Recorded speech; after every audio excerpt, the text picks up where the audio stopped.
Hello there and welcome to this video. And on this video, I'm going to be going through the 10 greatest jazz guitarists of all time, as voted not by me, but by my lovely patrons who have been working behind the scenes to come up with their list. So it's their list and it's what they like and it's what they've come up with. But I am so honored today to have a legend of British jazz and one of the great jazz guitarists of all time. Could have easily been on this list as far as I'm concerned, but perhaps being British, us British jazz musicians often get sidelines a little bit, but we have with Martin Taylor, or I should say Martin Taylor MBE. Thank you for being here, Martin. Hello, nice to see Absolute you. honour. Good to meet you at last. It's great. And Martin was just telling me he's been watching the channel, so we attract all the great and the good here. So and I'm pretty sure with his illustrious career that must go back to 50 years, because you started off young, didn't you, Martin? Yeah, it was 50 years last year. Yeah. Wow. So Well, many yeah, of these yeah, I people played. are still alive, I think, when you started. So you may have crossed paths with some of these, and those are the stories I want, really. Yeah, So shall we kick off and get straight into it? yeah, please. So at number 10, I have Jim Hall, Yeah. fantastic guitar player.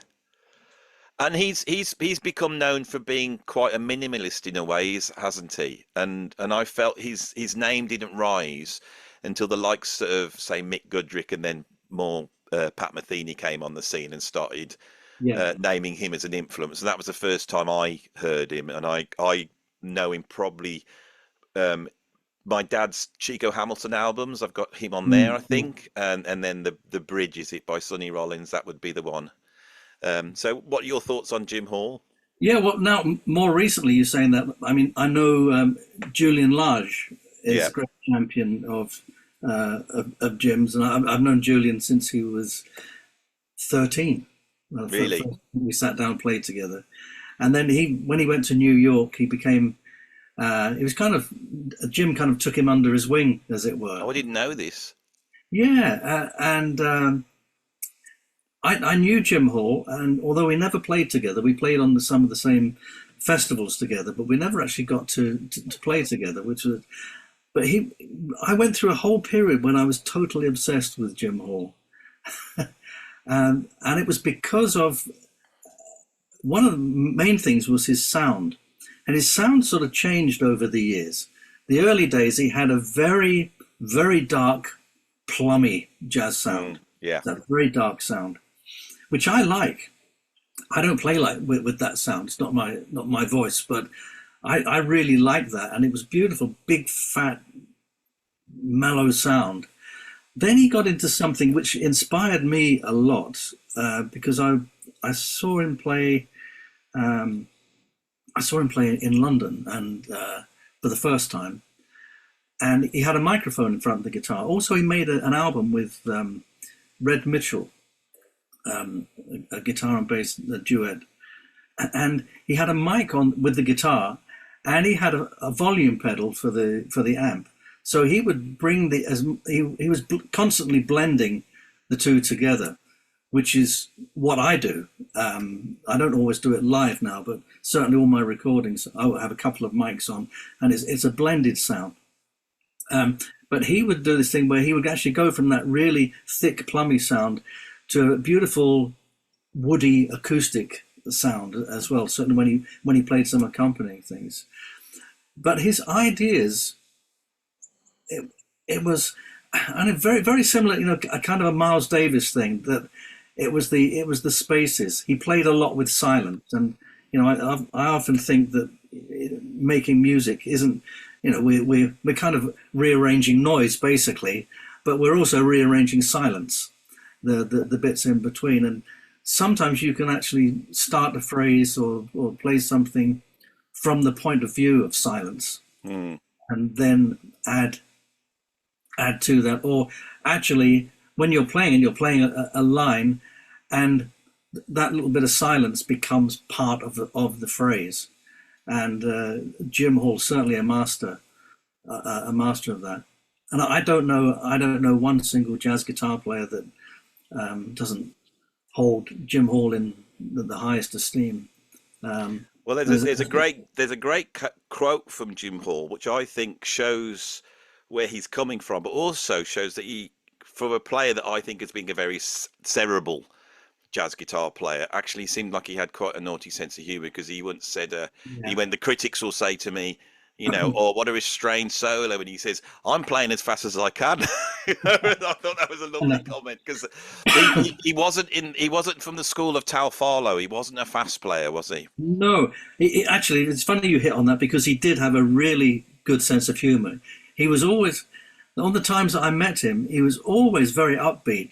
And hearing him play, you think, oh, he's a very serious guy, you know, Yeah. we'll get a conversation with him. But a fantastic sense of humor. And, you know, we had a very good mutual friend with Alan Ganley, the Oh, the drummer. great Alan Ganley. What a drummer. One of my favourite British jazz drummers. Yeah. And I just want to say here that any of the prog fans who are watching this, if you want to know where Bill Bruford got his sound from, I believe, never read it, but my ears tell me that that very precise sound that Alan Ganley had, I think Bruford was listening to Alan Ganley. Fantastic drummer. I always used to joke with Alan because I had a quartet for quite a while that he played in, and I actually used to like watching him set his drums up. And he would set the drums up, and he would maybe tap a cymbal or something. And I said to him, "You even sound good when you're setting the kit up." He did sound amazing. Incredible player. So I'd actually sit there and listen to him. He got such a great sound out of the kit. And I remember saying that the first time I said that to him, he says, "Oh," he was really surprised. He said, "No one ever says that to drummers." You know, you say it to other instrumentalists. So you get such a great sound.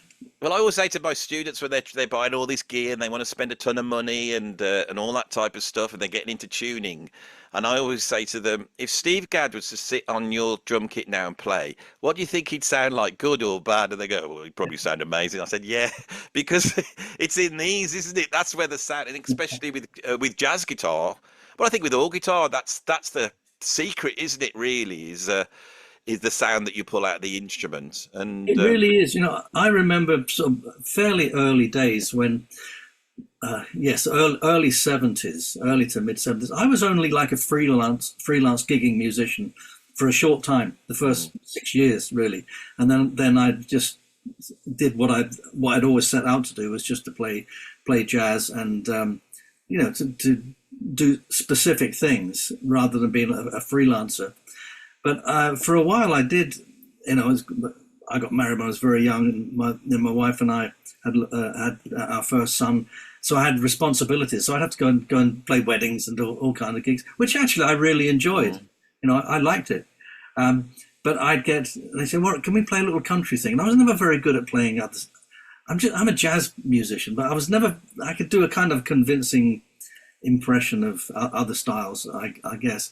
But I would get other guitars, and I would try. And I think at that time I had a Gibson 175, and I'd pick up a Telecaster or a 335, another guitar, and I used to feel quite deflated. Think, what's wrong with me? Every guitar I pick up sounds the same. And I remember telling my guitar mentor, the great Ike Isaacs, saying that to him, and he said that's because you've got it in your fingers. He said, you know, I mean, it's. I can't say it sounded exactly the same, but it sounded like me playing a Telecaster rather. And the thing is, however good you are, I don't know if you'll chime in because you're such an incredible player, but you sort of get fed up with your own sound after a while, don't you? Oh, I get fed up with listening to myself all the time. Yeah, and people don't realise this. So we're all searching for this new thing to come out of our fingers. But everyone, if they do like you, if you're a reasonable player, they go, "Well, I like the way you sound," and it's always a surprise to be told that, you know, that it's such a simple thing with most players, is that they've developed a certain touch, which is the case, you know. And Jim Hall was such an example of that, wasn't he? Really. Now that's somebody with a touch. That was his touch was just quite amazing. It was also lovely to watch him play. I saw him play quite a lot of times. I used to go down the Village Vanguard in New York and watch him quite regularly when he was there. And he was lovely to watch him play. He had such an ease in his playing. It didn't seem like he was doing very much at all. But you know, the thing was, when you got into his playing was quite mesmerizing, because a lot of a lot of people that listen to Jim Hall say, "Oh, it's very minimalist and everything," but you know, he could create an intensity in his playing with very little. And you think, well, how did he do that? Because he wasn't playing very much, but it was just where he was placing the notes created a kind of intensity and almost like a tension, a tension and release, without playing faster or louder. And Julian Larch and I, we talked about this, and Julian said he was only very young then. His voice hadn't his voice hadn't broke. He sounded like Michael Jackson before his voice broke. He said, "Yeah, I don't really want to play fast." He said, "I don't really want to play fast." And he talked about that. He was just he was about 16 by this time, 15 or 16, and he said to me, I just want to do like Jim does, how he manages to create an intensity, but without playing more notes or playing faster or anything. That shows an incredible maturity at 16, because when I was playing the guitar at 16, all I wanted to be was John McLaughlin. Play as fast as I possibly could. Shall we move on? I know we're going to get bogged down. This is such a there's so much stuff here. I'm so excited about this.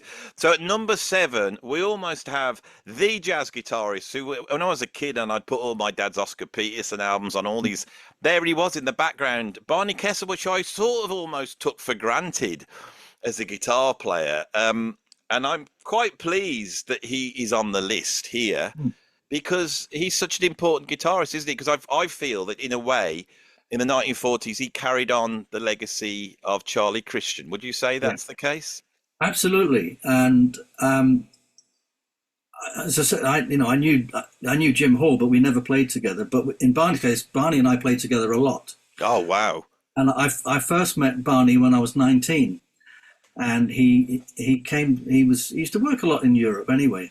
It was after he'd done all the Wrecking Crew things, and he finally said, "I just want to go back to playing jazz." So he had some promoters around Europe that used to book him, and that's kind of what he started to do. He got away from the recording studios in Hollywood, and so anyway, he started working with Herb Ellis and Charlie Howard. They did a tour of Australia in the early 70s, and the promoter thought, "I got to give this tour a name." So he came up with the name of the Great Guitars, and of course they made an album for Concord Records, and it became the whole thing. Then every so often, Herb would drop out to go and play with Oscar Peterson, and on a couple of those tours, I took Herb's place. So with Barney and Charlie, so I did quite a few tours with them, and then sometimes I would just play with Barney as well. So he used to talk a lot about. I mean, he was the direct line really from Charlie Christian, and he would talk about when knowing Charlie Christian. What, did he know Charlie Christian then? Yes, he did. Yeah. Wow. He told me a story once. He said he went down a club because he knew Charlie Christian was going to be there. He wasn't playing there, but he knew he was going to be down there. He went down there to say hello to him, and there was a group on, and they said to Charlie Christian, "You want to come up and play a few tunes with us?" So Charlie goes, "Okay, yeah." So he gets up and he played one tune, then he got off. And they said, "Play another tune." He said, No, it's okay, they go off. And Barney said to Charlie Christian, he said, "Oh, I was really getting into that. Why did you stop playing?" He said, "I've got 3 criteria." He said, "I've either got to be learning something, making money, or having a good time." And he says, "And I wasn't having either one of those."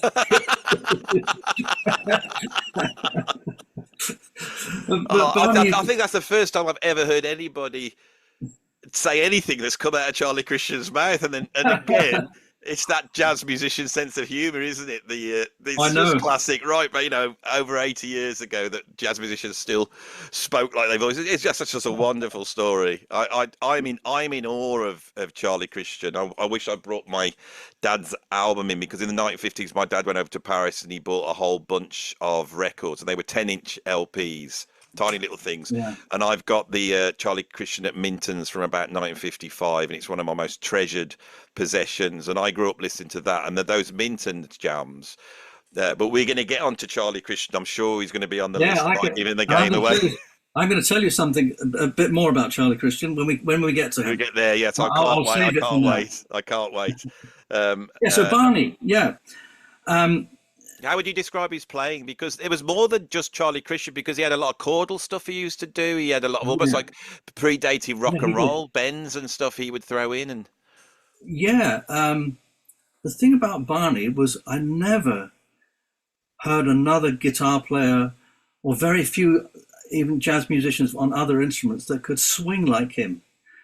When he got into a groove, it was incredible, the feel that he had. And he had this big sound. That old guitar that he played, which belongs to Bruce Forman, now has that guitar. oh, does it? And Yeah, what did he play? Because you know your guitars. I think anyone's looking at I your think it. incredible room you're sat in. Well, Well, it was a funny. It's a funny guitar, really, because I think it was a Gibson 150, which was an inexpensive, one of the inexpensive Gibsons. It yeah, was a plywood top on it, but Barney had a very good Charlie Christian pickup in it, a very old one, and he did all kinds of things to modify it, and it just became an extension of him. It was just so much part of him. It got to the point, you couldn't actually imagine Barney playing another guitar. That was yeah, Barney and that guitar were just one thing. And he always used to say that, and he said, the heart of a guitar is the pickup, and this guitar's got an incredible pickup. I mean, I was playing that guitar just last year, actually, with Bruce, and very special instrument. Yeah, but Barney, yeah, he had a real bluesy feel to his playing, but also yeah. he had an incredible sense of harmony. And he made an album called, I've got to get the title right, Music to Listen to Barney Kessel by. That's it. Not grammatically correct, but that's that. But he did all of the arrangements with a mixture of instruments like cor anglais and French horn, flute, tenor flute, and he orchestrated it a bit like George Barnes did earlier with some of his recordings. And so he was a fantastic arranger, and he studied, because I asked Barney if he'd ever had guitar lessons. He said he didn't, but he went to a guitar player for harmony and arranging lessons, Albert Harris. Albert Harris was English, and Albert Harris had a guitar duo back in the, I guess, early 30s, certainly 30s. There was him and Ivan Morantz, Ivan Morantz Music Shop, and but Albert went to Hollywood to work there as an arranger, but he was a guitar player. So when Barney played a ballad, it was just so beautiful. It had so many different ways of playing something. I think really. Well, I think because of the era he came from, because I was looking at that famous photograph of the Buddy Bolden band the other day, which we've all seen a million times, and you all try and see what Buddy looked like. And I was sat there, and suddenly I thought, there's a guitarist. There's a All right. guitarist in that band. And I thought, we all had this idea of Eddie Lang, and all those players, Lonnie Johnson, and then all those players coming out. And I thought, so I had a bit of a research into it. And I found out that, in the late 19th century, the guitar was there not necessarily to be heard, but to hold the band together. That was marching. They didn't have a piano, and so these guitarists would have been that sort of Freddie Green approach. I think originally, very strong rhythm, and maybe Barney had got a bit of that in his background. Well, at that time, the early days, the instrument wasn't the guitar; it was the banjo. So a lot of the guitar players went from being banjo players, because the banjo is loud. Yeah. So they went from like the tenor banjo, and when they started playing the guitar, a lot of guitar players couldn't handle the six strings. It was kind of felt awkward. So, Gibson, like that guitar, that's from the 20s, that guitar up there in the middle. They made a tenor version of that. So it just had a four string, like Eddie Condon played one of those. Banjo player. And so it wasn't really until the guitar became, you could amplify the guitar, that the guitar really came into its own. I mean, that's why Eddie Lang and Joe Venuti, they had the small group that didn't have drums in it. And sometimes they played just the two of them, but then they'd sometimes have a group no drums. And of course, they inspired Django Reinhardt and Stefan Grappelli to form the Hot Club of France, which didn't have drums or any horns in it. Yeah, you identified a very important thing that I think doesn't get mentioned, and I think those records with Eddie Lang and Lonnie Johnson, you can hear them really developing single line playing on guitar, can't you? It's that groundbreaking. I mean, there should be statues for those two guys, especially Lonnie Johnson, because I think he was the first guy to do it, really, wasn't he? Yeah, they did. They did some recordings together, and I can't think of the name at the moment. I'm having a kind of a senior moment here. But they made those recordings together, Eddie Lang and Joe Venuti and Lonnie Johnson. But for the black radio stations, Eddie Lang had to change his name. See, he had another name that made it sound like it was like some kind of nickname. I can't even actually remember what it was at the moment. But these things like that, you don't, in this day and age, you don't think of something bizarre. And also the fact that in that time, despite all the stuff that was going on, there's this black guy and this white guy working together and changing the face of music. So they knew. I think the jazz musicians knew where the players were, and they were integrating despite the fact that they weren't allowed to, which is an incredible testament to human spirit, I think. But then, actually, getting into this subject, I mean, New Orleans, though it's in the South, didn't really have that. It was a very integrated place because, if you've ever been to New Orleans, it's like nowhere else in America. It's got its own vibe, its own thing going. It never had that. Everyone kind of mixed with each other, and that's how jazz happened. I mean, it couldn't. I spent quite a bit of time with Max Roach, quite a few years back before he died, and he used to talk about that. He said jazz could never have happened in another place at another time. It was all to do with time and place.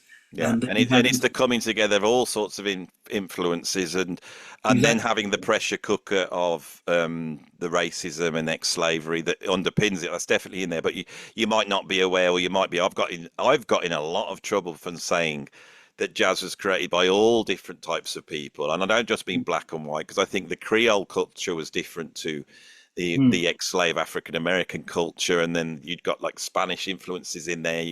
Sidney Bechet seemed to be French as much as he was an African American, and I think it's very interesting, especially with the guitar, that straight away you get into these sort of incredible musicians that seem to be pulling influences from all over the place with the guitar, because you get classical guitar, Spanish guitar, all those things, folk, like the banjo. But shall we move on, because this I think this video is going to be like the definitive history of jazz guitar. We will move on to. Yeah, so we've got now here on my list that the next one is not actually number 8. These Barney Kessel and this guitarist and the following guitarists, they all came equally placed, which I think is about right. So at number 7 we have Grant Green, who is a guitarist I've never really listened to that much, and I'm not that knowledgeable on. I've always associated him with that sort of funky soulness that crept into jazz in the early 60s, the same as Kenny Burrell. I associate him with that. So I haven't really listened to him that much. I went and checked him out for this video, and what I saw was an incredible jazz guitarist with all this harmonic knowledge. I thought I was going to get a lot of minimal, sort of pentatonic type stuff, but no, he could play, couldn't he? Yeah, no, he had a great groove and a great sound, and I remember there was a guitar player that was influenced me quite a bit when I was younger. Was Cedric West, who was a guitar player from Burma, Myanmar, along with Ike Isaacs, who was also from there, who was my real kind of guitar mentor. But I remember talking to Cedric and him saying, "Have you heard Grant Green?" You know, because he knew that I loved Barney,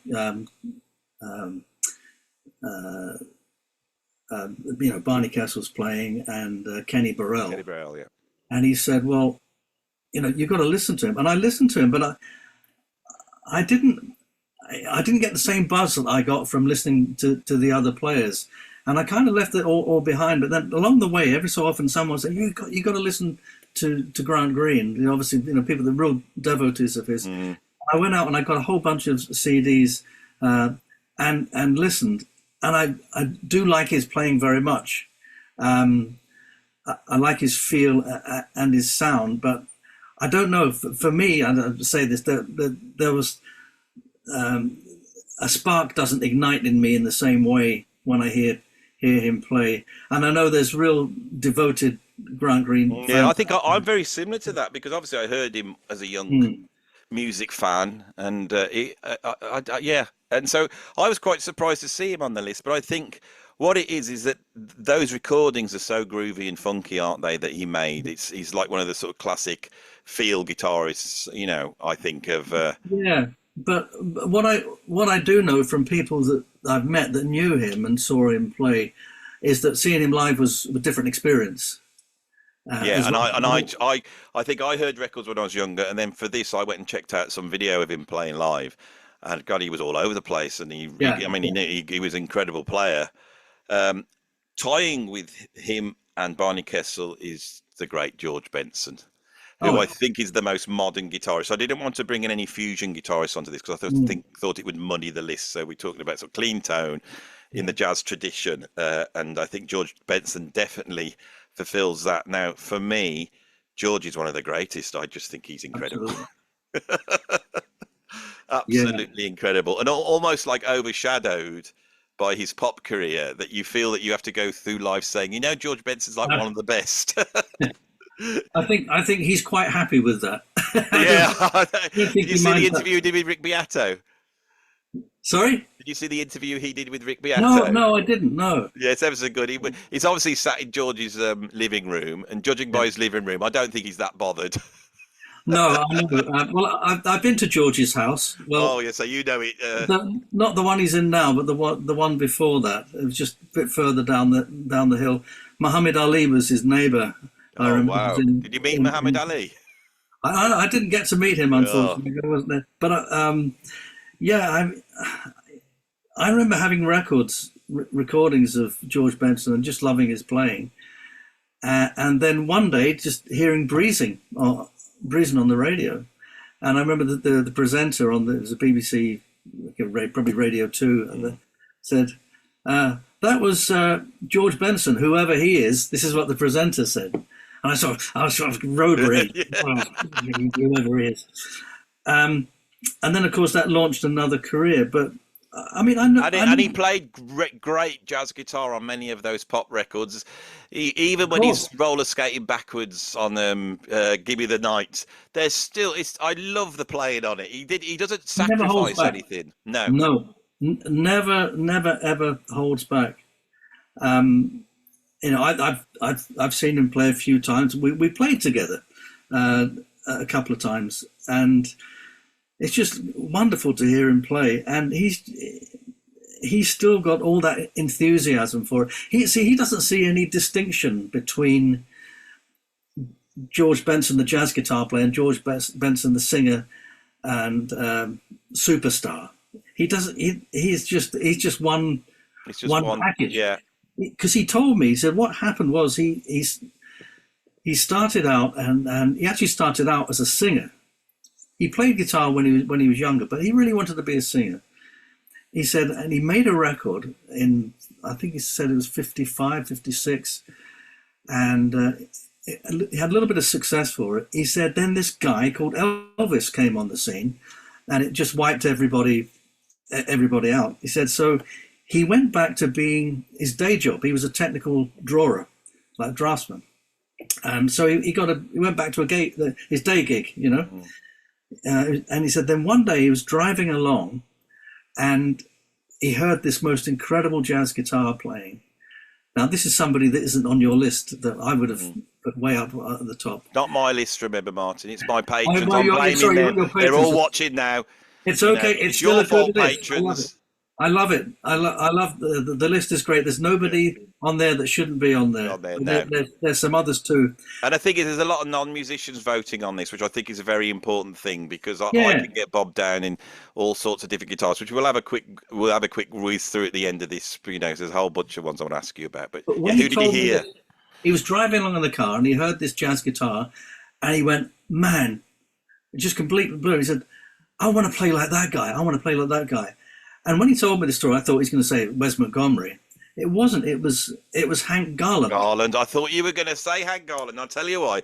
Because I would have put Hank Garland on this list. He's such an incredible guitar player, and his attack on the guitar has always reminded me of George Benson. And if I could just say Hank Garland before then, I would have been able to prove to the world that I've got decent ears, because I picked up. But I honestly did think that album that he did with the very young Gary Burton, I've got that album, and Joe Morello, Jazz Wins, one of the best jazz guitar albums ever made.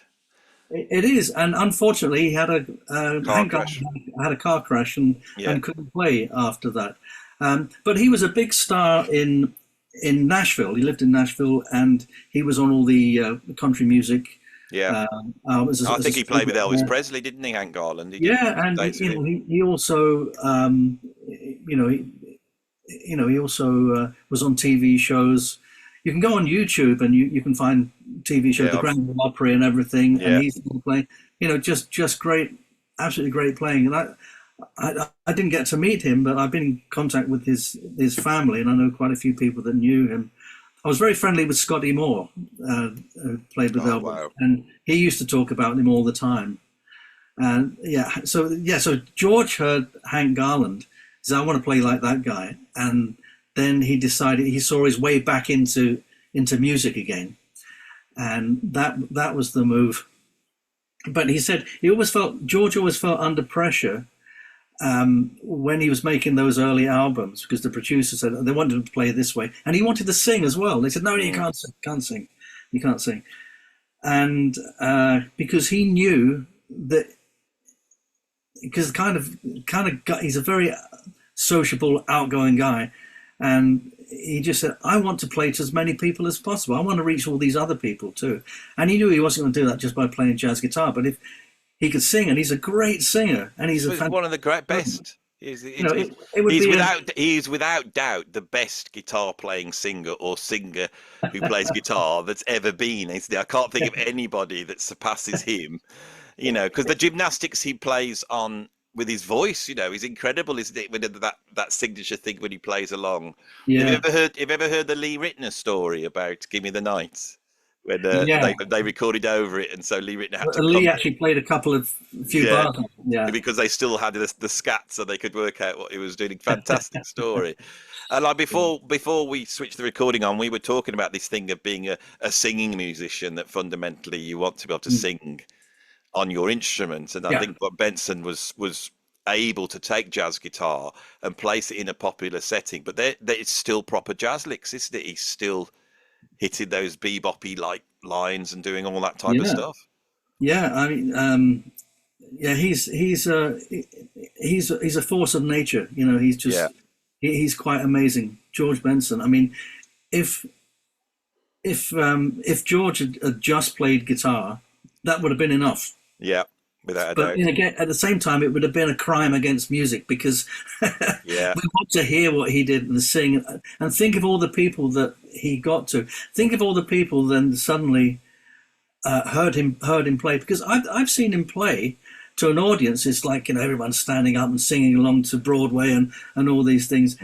When he plays a solo, he just goes full on, and they're loving it, because they can just feel the energy of what he's doing. Is See, I it, don't is go it along just? with this whole thing. I just think he's incredible.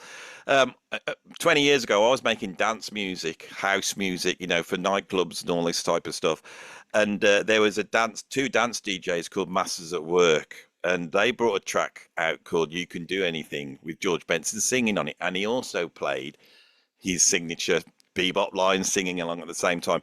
When he turned up to the studio, he started warming up and they recorded it. And this record starts off with just, him on his own, all over the place. And when Yeah, that 12-inch came out, that was a hit in the clubs. And the nightclub, it would stop and everyone would stand there and they just bring in the DJ would bring in George Benson. And his ability to communicate jazz to a wider audience is incredible. And I think they're the really true greats in jazz, like the sort of the Louis Armstrongs, the ability to communicate like that yeah, without compromising your art. And I yeah. think that's the case. I was going to say, I don't think we've really seen anybody quite like Louis Armstrong until George came along. Oh, that's a very interesting thing to And say. he's of that lineage. But of course, Louis Armstrong had his detractors as well. They didn't like it's like, Fats Waller. I mean, Fats Waller was such a Monster. great piano player. A monster. But I he listened was, to him a lot. his stuff's brilliant. I mean, I think, it's how like, did he do that? yeah. But because he was also this incredible entertainer, sometimes he wasn't taken seriously. They thought, well, and he did some acting, and I love some of those Fats Waller things. We're digressing a bit here, but Yeah, we are, but it's interesting because what we're doing here is covering the whole history of jazz guitar, and I think often jazz guitar sometimes gets shelved away from the rest of jazz as well, yeah. and Well, so people get discussed. I mean, when we get to the top of the list here, I really want to dig into how important these people were to the history of jazz. Can I ask you one more thing? And you might not know the answer to this. It's a really weird question. But when I was a kid, I read that there was another singer-stroke jazz guitarist, and that was Sacha Distel. Yes, Did he play jazz guitar, or is that something we that... did. We worked together. In fact, we made an album together. Wow, and did you hear him play jazz guitar? Yeah, we played together. Yeah, And what was he like? Sacha was very much in Barney's school of playing. Barney was his very good friend, and also he was really into that style of playing. He held the guitar like Barney and held the pick like Barney, and had that phrasing as well. I mean, when we played together, he admitted himself he was a bit rusty from playing. Rusty, yeah. But because he wasn't doing it very much, but he played great, and he was an incredible person. Sacha Distel, there's a really important guitar player, European jazz guitar player. Yes, I know, and I'm so. I mean, this is the thing I love about my channel because there's all these little bits I know, and then I get someone like you on, and I think, oh, if we could just because we've got it down on video now, and when we're all dead and gone, if YouTube's still there, there'll be that little comment there, and people go, "Really? Who's this Sacha Distel?" And everyone, because he was an actor, he was an entertainer, he had a fantastic voice, incredible as well. But because he was this entertainer, people didn't see that side of him. He would go on variety shows. He'd be on the Sunday night at the London Palladium and these things. So again, wasn't quite taken serious. But I mean, he wrote "The Good Life." It's the good life of Tony Bennett. Yeah, Actually, Distel wrote that. God, that's incredible, isn't it? We covered a lot. I knew we covered some guitarists who weren't on this. I didn't expect to cover Sacha Distel. I must be honest. So, and he was engaged to Brigitte Bardot. You can't. I mean, this could be the best man that's ever lived. It's funny when he used to. Sometimes he would ring me here when we were working together. He'd phone, and I'd say to my wife, "Oh, Sacha's." If the phone goes, I'm expecting a phone call from Sacha. So the phone would go, and she would run down the stairs to answer it just to hear his voice. He was something else, wasn't he? The full package. Is that you? Obviously, when God made Sacha Distel, he went, "Oh, I'm going to have to work hard to do another one of those." Jazz guitarist, brilliant singer, composer, really Sacha. handsome actor. Too much. Too much. I've got to say that if you didn't know him, he was actually a very lovely guy too. Oh, that on Which top was another disappointment. Yeah, I don't like these types. Don't like these types, especially when they're French.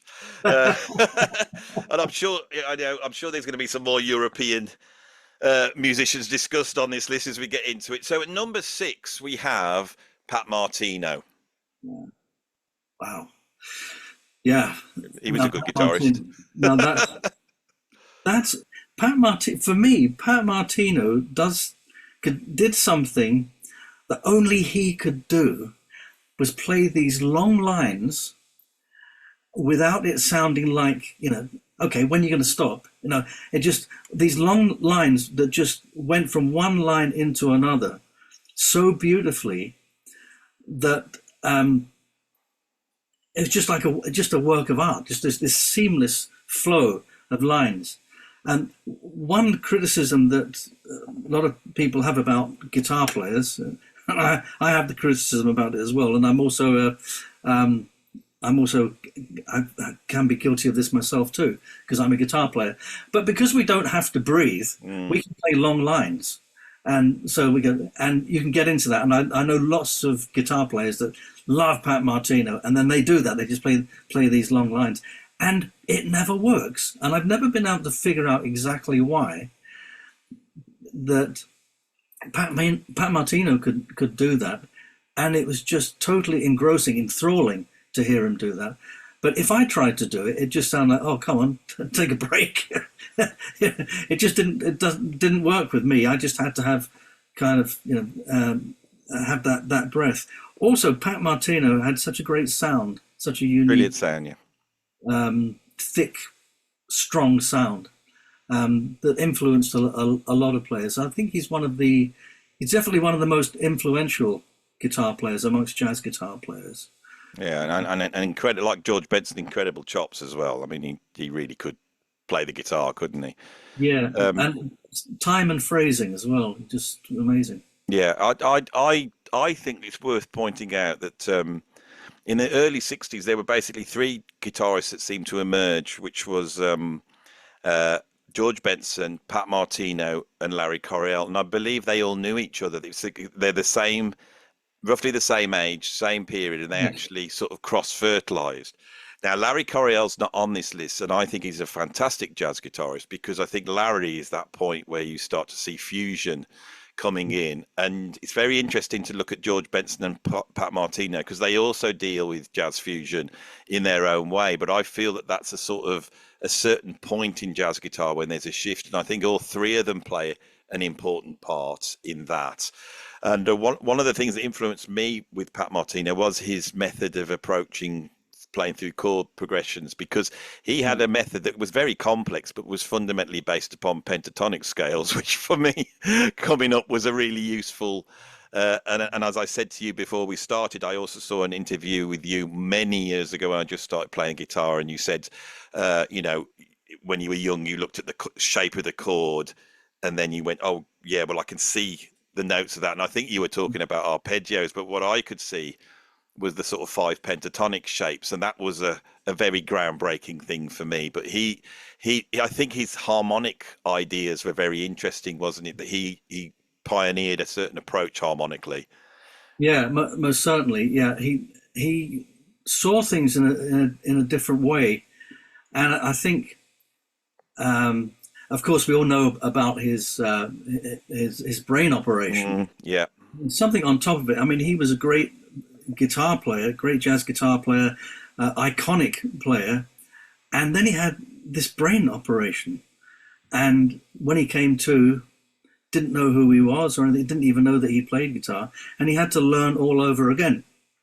It's the kind of thing that would make the most amazing film. There is a documentary out there that's very good on I'm YouTube. Surprised it hasn't been made, because a very good friend of his, of course, is Joe Pesci, the actor, who also a jazz guitar player and jazz jazz guitar enthusiast. Yeah, so it would be just such a wonderful film that he became. I think he had that rare distinction of becoming a great jazz guitar player twice. I haven't been able to do it once. So that is quite something. Incredible. But you mentioned Larry Coryell. Yeah, he's somebody that I would put on the list. And I worked a lot with Larry too. And the thing about Larry was his musicianship was so broad. You know, he could go from classical things. I mean, you'd sit down with Larry and he'd have his guitar there, and he would say, "Did you hear that Stravinsky such and such a thing in the third movement?" Or so there's this harmonic movement, and he would play the harmonic movement on his guitar, and and he'd say, "You know that Ravel," and he would play the orchestral part on the harmonic movement and everything. Then he would talk about blues players, and he just had this wide, his mind was just. It was in many ways it was kind of too much because sometimes he couldn't hone into one thing. I've always got one of these close to me because I grew up listening to these albums. I hope the thing is it going to work. Oh, I'd have to switch it off. And Okay. everyone would see. Oh, I can't hold it up. The things. This is a Chico Hamilton album, All and right. it's the best of Chico Hamilton. I've also got The Dealer, which I grew up listening to these albums, and when I go and listen to what Larry Coryell is doing on those albums, he's playing jazz, but he's bringing in so much. And he's only about 22 years old, but he's bringing in so much. And I think that's the guy that opened the door to jazz fusion, and he's so underrated. And in a way, he got eclipsed a little bit by John McLaughlin when he arrived in America in '69. And it also eclipsed his ability as a jazz guitarist, because I think as an actual jazz guitarist, he was probably the greatest of the fusion guitar players, those early fusion guitarists, as an actual someone who understood Yeah, what jazz guitar was. Yeah, he had a real deep understanding, but Larry was a totally fearless player. He would just go for something, and whether it worked or not, it didn't bother him. So, but he would just go for something, and sometimes we played together, or I would see him play, and it wasn't so good. Yeah, I've heard many people say, "I went to see Larry Coryell once," and he said, he said he wasn't playing that good, but he seemed to be really enjoying it. Yeah, but that's because he was just fearless. He knew Yeah. what he was going for, and if it didn't actually quite come off, it didn't really matter to him. And I remember we actually, when I was touring with Stefan Grappelli, and Larry actually came on the road with us and was our opening act, as it were. And we did a gig with the Massey Hall in Toronto. And the week later, Larry told me that he was at the Village Vanguard in New York. I said, "Oh, I'm going to be there. We've got a couple of nights off. I'll come down." And I went down there, and he had an old L5 guitar. I remember Billy Hart was on drums. Can't remember who was on bass. But it was some of the best straight ahead jazz guitar playing I've ever heard.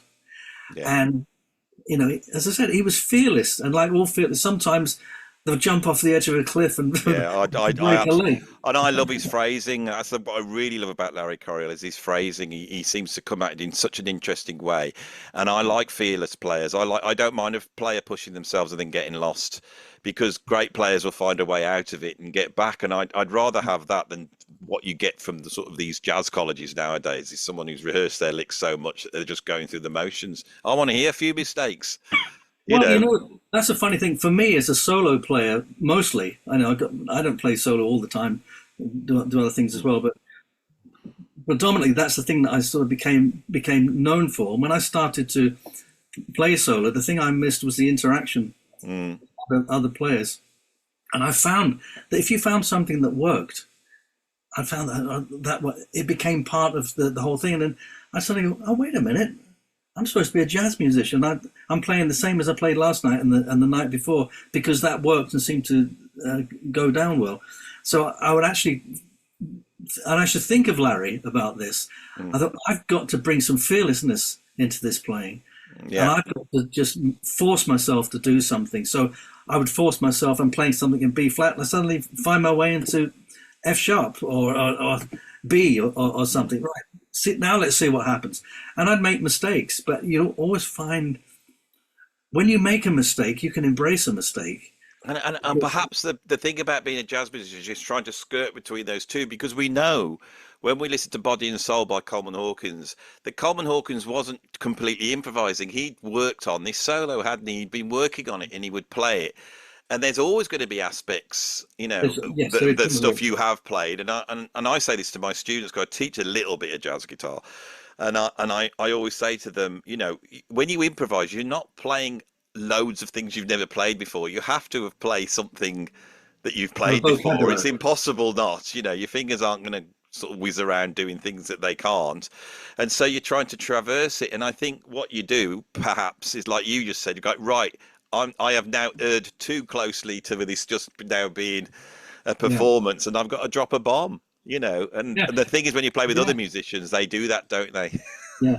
All, I paint myself into a corner and say, right, okay, get out of that. Uh, but you're one of that. You're the rare breed of these guitarists who we'll have a chat about this that play solo jazz guitar, which I think is an ridiculous thing to do. I mean, the a bit most terrifying insane. gig. But Nowhere to hide. That's true. well, I was just about to tell a Joe Pass story because I can remember watching an interview with Joe Pass, and he said that when you do a solo jazz guitar gig, he says he always comes down and he puts his watch down, and I'm sure you know the story. He puts the watch down by the side, starts to play. He gives it everything. He gives it everything, and then he finishes and he looks down and he says 3 minutes has passed. And I'm Yeah, sure, I'm sure, I I've mean, had moments like that. well, so at number 5, extremely low down the list for me, I must admit. I think this would have been my number 1, to be honest. But at number 5, we've got Charlie Christian. Yeah, yeah. Well, it's kind of there's certain players, there's Charlie Christian and Eddie Lang, who we can look at as being our ancestors, Yeah, our forefathers. And I've I just had a really funny. I mean, I knew Charlie Christian would be on the list, obviously, but I had a funny experience 2 weekends ago. I was playing in New York, in on Long Island actually, and there's a place there called the Jazz Loft, and it's a jazz museum. It's got incredible memorabilia in there, and they had a festival. John Monteleone, the guitar builder, had the art of the guitar festival. I played there, Frank Vignola and myself, a few people, and but there's a guy there who owns Charlie Christian's guitar, and he brought it along with the amp and everything. So I played. The first thing I did before I even did my set was I was handed this guitar, which I immediately held, and says, "That's Charlie Christian's guitar." But okay. my God. So I played Charlie Christian's guitar. I'd seen it before because I played in the Musical Instrument Museum in Phoenix, Arizona, and I'd seen it in a glass case, but I hadn't actually played it. So I played a few tunes on it, and you can't help playing an airmail special lick on Yeah. it. It's already in this, like it's Charlie Christian's talking to you. Come on. So I'm fortunate I played that guitar, and I played Eddie Lang's guitar as well a few years ago as well. And for us guitar players, we're all a bit, as you can say, a bit kind of guitar nerdish. And to play those iconic instruments, there's just something very magical about it, and it gives you this kind of feeling of gratitude towards them, because I wouldn't be doing what I'm doing now if it wasn't for them. And I think I this is what my take on Charlie Christian is. This guy was probably the first electric guitarist of note, and he creates a vocabulary on that instrument, which does crop up in more places than people think. And my friend Kevin Gammond, who I was telling you a story about, and he was a guitarist that came up in the 1950s, and he's a big jazz guitar fan, big fan of Scotty Moore. He once said to me, he goes, if you listen to Chuck Berry and he does Johnny B. Good, he goes, which is Elmore James, and he said that second lick, he goes, that's Charlie Christian. Well, there was that time when Benny Goodman, the swing music, then went into rock and roll, and of course, what joined it all together was the common thing. There was the blues, of course. Yeah. But if you hear all the early rock and roll guitar players and licks like that, it's Charlie Christian. It's Charlie Christian. And also, he's also laying the groundwork for bebop. Those Minton's jams, where that's coming from. And when I go back to listen to Charlie Christian, I'm astonished at his phrasing and I'm astonished at his sound, his tone. And what it says to me is that he owns jazz guitar. Jazz guitar almost comes from him in terms of electric guitar playing. Yes. He sounds like he's completely at home and he's not giving it any thought. It's just Yeah. Well, that's who he was. And all this before he was 22, because he died at 22 years old. It's astonishing. it was a revolution for the guitar because, as we mentioned earlier, we were talking about the banjo was the instrument because it was loud. Guitar came along, but the guitar had a kind of just a function in the background because it couldn't really be heard in the same way that the horns could be. The amplifier came along, and there was Charlie Christian. Of course, there was Eddie Durham also played, and George Barnes was recording. There's some discrepancy as to who actually recorded an electric guitar first, and I won't even go into that. I actually don't have an opinion on it because I don't know. But who's the genius at that time? It's not just the fact that if he was the first, is it? It's how good he was. They were different, and the thing about it was is then suddenly guitar could then say, "Oh, this electric guitar, I can play that." It affected Django, this side of the Atlantic. Django then wanted to play electric guitar and would crank it up and it would distort, but he didn't care because I'd love to have heard that. I can't rate him high enough, Charlie Christian. I think when I go back to it's just a pure joy to listen to him. And I think the problem with Charlie Christian is people don't actually listen to him. They'll all acknowledge him, but they don't go back and listen to those records because they're so old. But if you actually go back and listen to them, they're just so vital and alive, and they're incredible. If they're very approachable Benny Goodman stuff, and then the sort of secret Minton's recordings where you just catch him, jamming. It's just incredible stuff. Yeah, they really. I know. Actually, before we came on and did this, I was doing an interview with Tony Bacon, who's the author, has written lots of books on guitars. He's writing a book about T-Bone Walker's guitar. Yeah, and.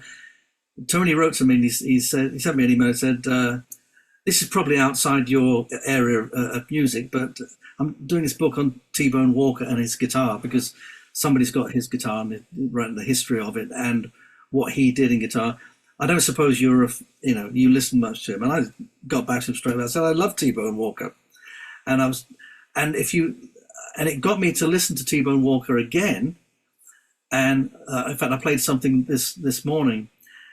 And he's playing like real kind of bluesy things on the guitar, and then he goes and plays Charlie Christian, a Charlie Christian phrase, and some chordal things that are like chromatic. Where did that come from? And I found that there's a video. It's of the Jazz at the Philharmonic, Norman Granz, when he came to England. And it was at Poplar Town Hall in the East End of London. And in 1966, and T-Bone Walker as a guest, it's Dizzy Gillespie, there's a whole, see if you can find this video. And Dizzy Gillespie, after this really bluesy solo that T-Bone Walker plays, and I loved his singing as well. Yeah. So I think, what's Dizzy Gillespie going to do now? Dizzy Gillespie just took his mouthpiece and just plays a solo on the mouth. That was just amazing. But I was telling Tony that I'd just played last week. I was playing Charlie Christian's guitar, and I said, no, you can hear that influence. He said, here's something for you. When Charlie Christian went to do an audition with Benny Goodman, T-Bone Walker drove him. No way. Yeah, he drove him to the audition. Because I was talking about how that was at a time when jazz, blues, and rock and roll and swing, it just all merged together. There wasn't the division, and then along the way, it's the bebop split, isn't it? Jazz before was the big popular art form that everyone forgets. It sold millions of records. It was just everyone loved it because it was so cool, which it is. And then there's a split, and you get jazz going towards, rhythm and blues and rock and roll, and you get the bebop and then modal jazz and then free jazz. You get those two lines. But in the middle, there's certain musicians who are obviously going, well, I'm going to go down that route.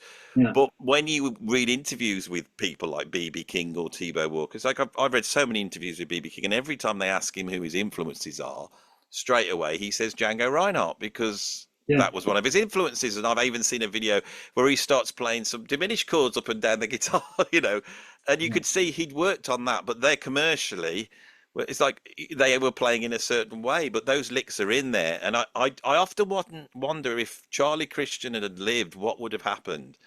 Would he have gone towards that as the genius guitarist that he was? Would he have gone to the popular end, or would he have ended up playing with Charlie Parker and the bebop end? Yeah, well, I mean, we think about these things, don't we? We think about Hendrix. Where would Hendrix have gone? In what direction? We know, it would have been amazing to hear what he would have done. I think we kind of have an idea. It's from his last recordings. At number 4 we have Kenny Burrell. Love Kenny Burrell. That was a big turning point for me, hearing Kenny Burrell. My dad was in the building trade, and there was a guy he worked with who had this massive collection of vinyl, which I still have here in my studio. Actually, I inherited it along the way. What happened? All these records turned up at our house one day, and he said, "Oh, this guy, he wants me to look after his records." Anyway, it wasn't until I was probably in my 30s or something, and I said to my dad, I had those records, and I said, "Yeah, that was a friend of yours that had the. Whatever happened to him?" He said, "Well, I couldn't tell you at the time." He said, "But he went to prison." And I had to look up. I said I would look after his records till he came out, and he said, and he never appeared again. So I have these record collection. But I remember picking the first one up, and the reason I picked this record up, well, just a random choice, and there was a picture of a woman on the front, like a rainy day. She's wearing a raincoat, and I thought, oh, maybe she's a singer or something. And anyway, I put this record on, and I just went, wow! It was Shirley Scott, the Hammond B3 player, and could she swing? Oh, just absolutely amazing. But then this guitar started up, and I just thought this is the coolest guitar playing I've ever heard. And that's what Kenny Burrell. Kenny's just the coolest, isn't he?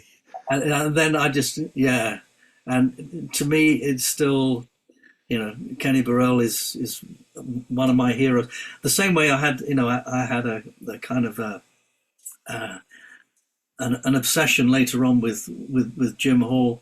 For quite a number of years, I still had this real obsession with Kenny's playing. Yeah, but they're very similar in a way, because Kenny's quite minimal.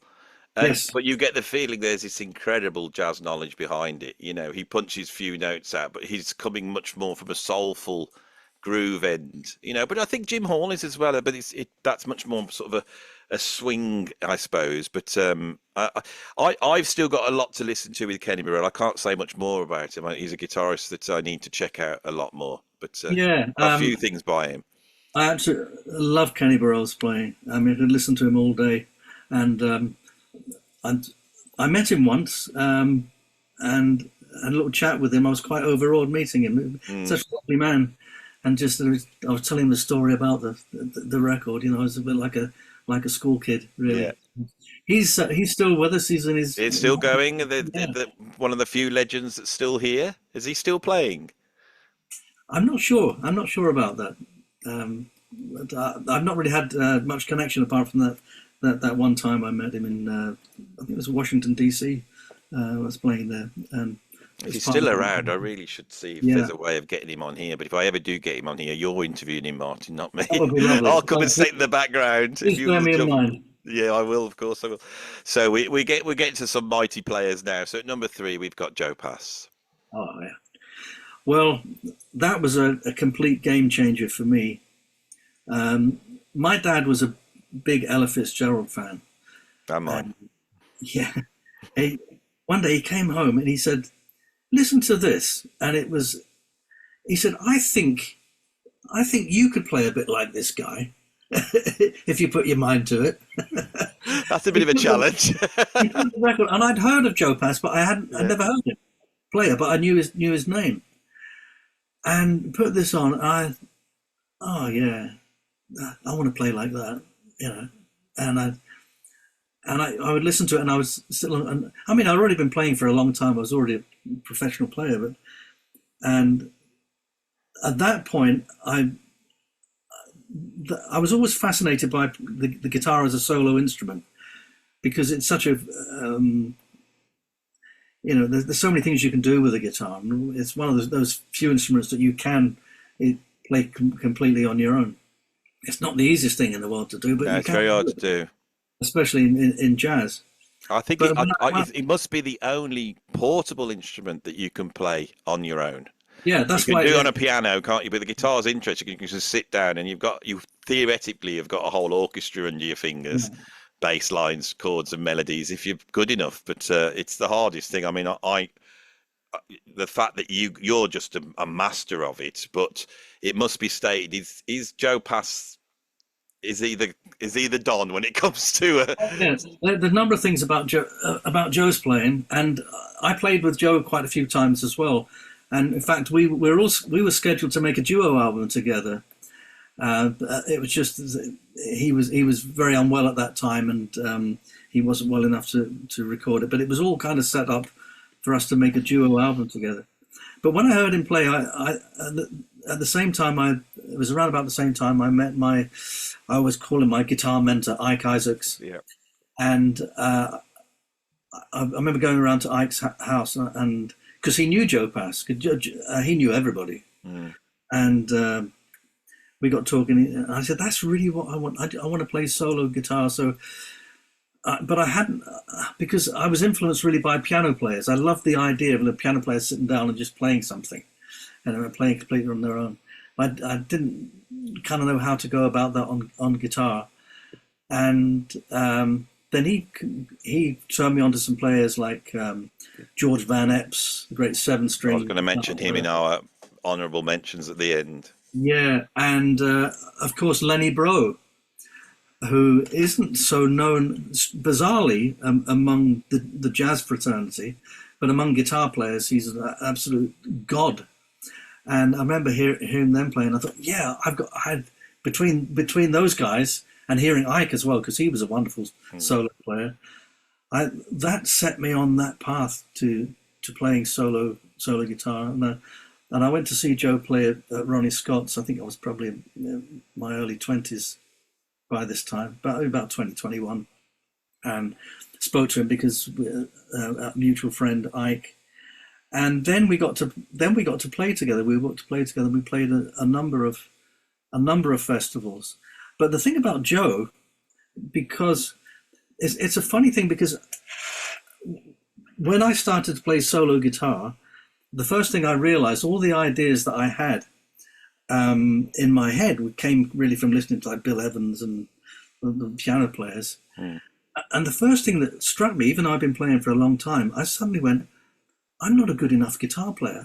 I cannot technically play the guitar well enough to play the ideas. My ideas are way beyond my ability as a guitar player, which isn't a bad thing. It's probably the other way around, not so good. So I had to really kind of work at becoming a better player and to have that freedom. The thing about Joe could play anything that he wanted to play. So he'd go off in any direction. So, when we played together, I discovered, after a few times, oh yeah, he's got the vocabulary. Like all jazz musicians, we've all got a vocabulary. So there's certain things that he plays, and I'd listen to him enough anyway on recording. So yeah, he played that last night, and then I know where he's going to go here. But then he would do something completely off the wall, and he'd say, "What do you want to play?" And I'd say, "Well, let's play. What about so and so?" Yeah, I haven't played that for a long time. Okay, let's play. And he would just go off into it. And he just had this incredible freedom to go anywhere on the guitar, in any musical direction. Just total freedom of the guitar, and that became my thing on playing music, playing the guitar, is not to become like a guitar player that can play faster things and lots of stuff and do all kinds of things. It's just to have total freedom, because when it's like flying, when it's like that, when you get that point where all your ideas that you're improvising, and they're actually connecting to this piece of wood and it's coming out. It's just a wonderful, wonderful feeling. It takes a long time to get that, and it doesn't always happen. But when I've always said that there's a lot of guitar owners out there, but if you want to see someone who can actually play the guitar, that would be someone like Joe Pass. I would put you in that bracket as well. That's proper guitar playing. And the other guy that I would put in that it was Ted Green. I think Ted Green seemed to be able to just whatever idea he had, he could just pick up the guitar. You see these videos now where people are having lessons and it's on a VHS and he's talking and improvising bark lines at the, Ted Green was another guitar player actually, and I remember buying the first time I went to New York in 1973, and I was talking to the guy in the music shop in Rudy's, and he said, "Have you ever heard this guy?" And he had a record of Ted Green, and I said, "No, but I'll get it anyway." And I took the record. I couldn't play the record for 6 months because I was playing on the QE2, and you can't play a record on a ship. Oh, of course. I took it home and listened to it. And there's actually on YouTube you can find videos of him playing at a friend's wedding at a reception. Yeah, I've watched him. And everyone's talking. No one's taking any notice of it, while this guy is creating absolute magic on a Fender Telecaster. Ted Green, I think, was one of the greats, and there's the proper guitar players who could play it properly. I think you're in the same bracket, and I want to know, is there anything you could say as me as a sort of budding guitarist? Because I'll sit there and think, well, I know this tune, I know the melody, I know the chords. Why can't I play it all at the same time? And it's just so frustrating. Is there a simple, because we were talking about this before we came up, is there a simple bit of advice to learning how to express yourself in that way on like total guitar, where we can just what I tell all my students is, and I think you mentioned it, like Joe used to say that exactly the same thing. When you go through a chord sequence, say, well, what are the chords? Just simplify it. What's the root note? My dad was a bass player, so I always listened out for the bass. So I think like a bass player. What's the bass? Now the next piece of information, is it a major or a minor? And I tend to think of it, obviously the third is a major third or a minor third. But I tend to think like a left hand of a piano in tenths. So I can play a whole thing like in tenths. Something like all the things you are it's like just tenths going around. So I've got that framework in my mind all the time, and then within that, I know movement that I can get happening internally, and also in any top lines. Coming back to what you were saying about singing, I'm kind of singing those in my mind, but when you think about these, well, that's a lot of stuff going on, but it just becomes one entity really when I'm doing it. But there are lots of things happening, but and again, you do fall back on a vocabulary. I'll sit there and go, right, do something simple, Danny Boy. It's got 3 chords, and you know the tune inside out, and it's still, you suddenly realise how hard it is even to just do something like that. It's an incredible skill, and I would love to be able to do it, because like that thing you said about being able to fly, it's just, it must be a lovely feeling when when you're in front of an audience and it's just you, terrifying, but to pull it off must be such a buzz. Well, what happens is you getting into the psychology of it is that you just have to go into that subconscious state. So it's like a meditative state. You're in the room. You know everything that's going on, but everything, the source of everything is coming from the subconscious, where everything is, all that information is stored. All those things are there, and you're drawing upon that. Because the worst thing you can do when you play music is to think. Once you start thinking, you make mistakes. Oh, it's so funny because a few months ago I interviewed another of my favourite guitarists, which is Scott Henderson. And Scott Oh, Henderson actually had lessons off Joe Pass, and he told us some funny right. stories about Joe Pass. But he said the same thing. He said he goes, as soon as you start to think what you're doing, he said once you got that devil on your shoulder, he said just stop playing because no music's going to come out. And his advice was to rather than try was to not try. But we're getting into the area of Zen, and if you ever want to come back and talk about this, Martin, I will have you back in a flash because I'd I love think to. it's so important for musicians to talk about that psychological state because I think those sort of conversations are very useful for musicians because I think talking about it, then you have that in your head because Mm. I once did a drum clinic with Simon Phillips and it was my first drum clinic and I got very nervous because it was a solo performance and I went backstage and I was panicking and I went up to Simon Phillips, who's one of my heroes, and said, "I'm really nervous, Simon." And he said, first off, he says, don't try and play the drums. He says, try and play some music. That was his first bit of advice. The next bit of advice, he says, don't try and do everything you can do. He says, if you're good enough, just do a bit of what you can do. You don't have to do everything. And then the most important thing is he says, when you start playing and the intensity comes up, rather than trying to jump on it, he said, just push it back. He said, just keep pulling back. Scott Henderson said a similar thing to me. And I think it's your ego versus your sort of little child inside you. There's a Uh, battle going on, and if you can get the little child to come out to play, you're in there, aren't you? You know. I'm sure you've had this experience too when you do a gig and you go, "Oh, I really enjoyed that. That was really good tonight. Uh, I hope it's been recorded." And then you find, "Oh yeah, it has been recorded. Fantastic." So you can't wait to hear it, and you listen to it, and you think, "Oh my It's god." sloppy. Because that's the other side of it. When you really enjoyed it, because there's a certain thing where on stage, I think where you have to have some level of tension because it's like you've got to have your attention's got to be very concentrated, but at the same time you have to not think. But it's really hard thing to achieve. And my conclusion is I've just got no control over it.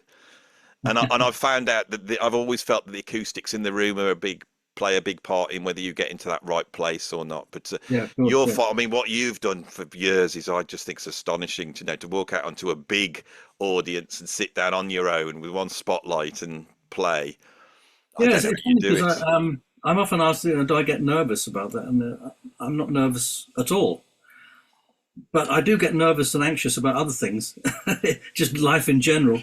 And me, I've sort of suffered with anxiety all my life, and I think that state, if I can get to in it, it's a lovely place because it seems to Yeah. quieten down all the worrying about the cooker blowing up or it's one of the things that put me off touring because I was always worried about the actual touring, trying to get to the airport, getting stuck here, and all that type of. But we're going off because we've got to the last two. So at number two we've got Wes Montgomery. What are we going to say about him? Wes Montgomery, my God. Well, uh, these are all gods. Yeah, oh, yes. Shall we just say justly deserved to be? I mean, I think with Wes, you could see that everybody after Charlie Christian is sort of Charlie Christian influence, like we said, very important, and also influence from Django. And Wes it's a new way of playing the jazz guitar, isn't it? He's got so much going on. Yeah. He Uh, came to it quite late, didn't he? yeah, I believe. Yeah, he had an unusual kind of life, really, because um, I knew quite a few people that knew him. Ike Isaacs was a very good friend of his. Everyone used to go to Ike's house in Wembley when they were in London. Mm. And there's a wonderful photograph, actually, of I'll send it to you, of Ike with Wes in the front room, sitting in the very same chair that I used You to can sit send in. that me too. I'll drop that into the video. I'll Yeah, put that that. would be great. I'll Yeah. find that. And I used to sit in that very chair with Ike in his chair and just sort of watch what Ike was doing. And this is when I was getting into solo playing. So, I didn't realize that at the time. It wasn't until I saw that photograph. That's the chair I was sitting in. Um, but I think he had quite a large family. Of course, he came from the family of, the brothers, the Montgomery brothers. He had quite a large family, and he worked in an electronics factory, I believe. He didn't always play full time, professionally. He had a family to support, and but then he had, some real commercial success, and through some of his recordings in Los Angeles that he did with strings. I love those recordings, those commercial recordings. Yeah, I love the whole lot too. I love everything he did, but I can going back to one of our other guitar gods here, Barney Kessel. I can remember Barney Kessel had given me some advice once. He said never go down a route that playing music that you don't like and you don't feel comfortable with. He said, because if it becomes successful, he said, you're stuck with it, and everyone will know you for being that person that plays that, and you will have to play that. Now, Wes Montgomery, he did all those wonderful commercial recordings, but it wasn't his heart wasn't really into that. It wasn't what he wanted to do. But then everybody, when he played, people would turn up, want to hear him play California Dreaming or some of these songs, which he didn't really have any interest in playing. And it kind of, he became quite, from what I was told by people that knew him, he became quite disheartened by that. However, George Benson, he cracked it because he had that commercial success, but he was just so happy being George Benson, the singer, jazz guitar player. He got it. It was him. It wasn't a kind It was him. It was, yeah. It was an artificial thing.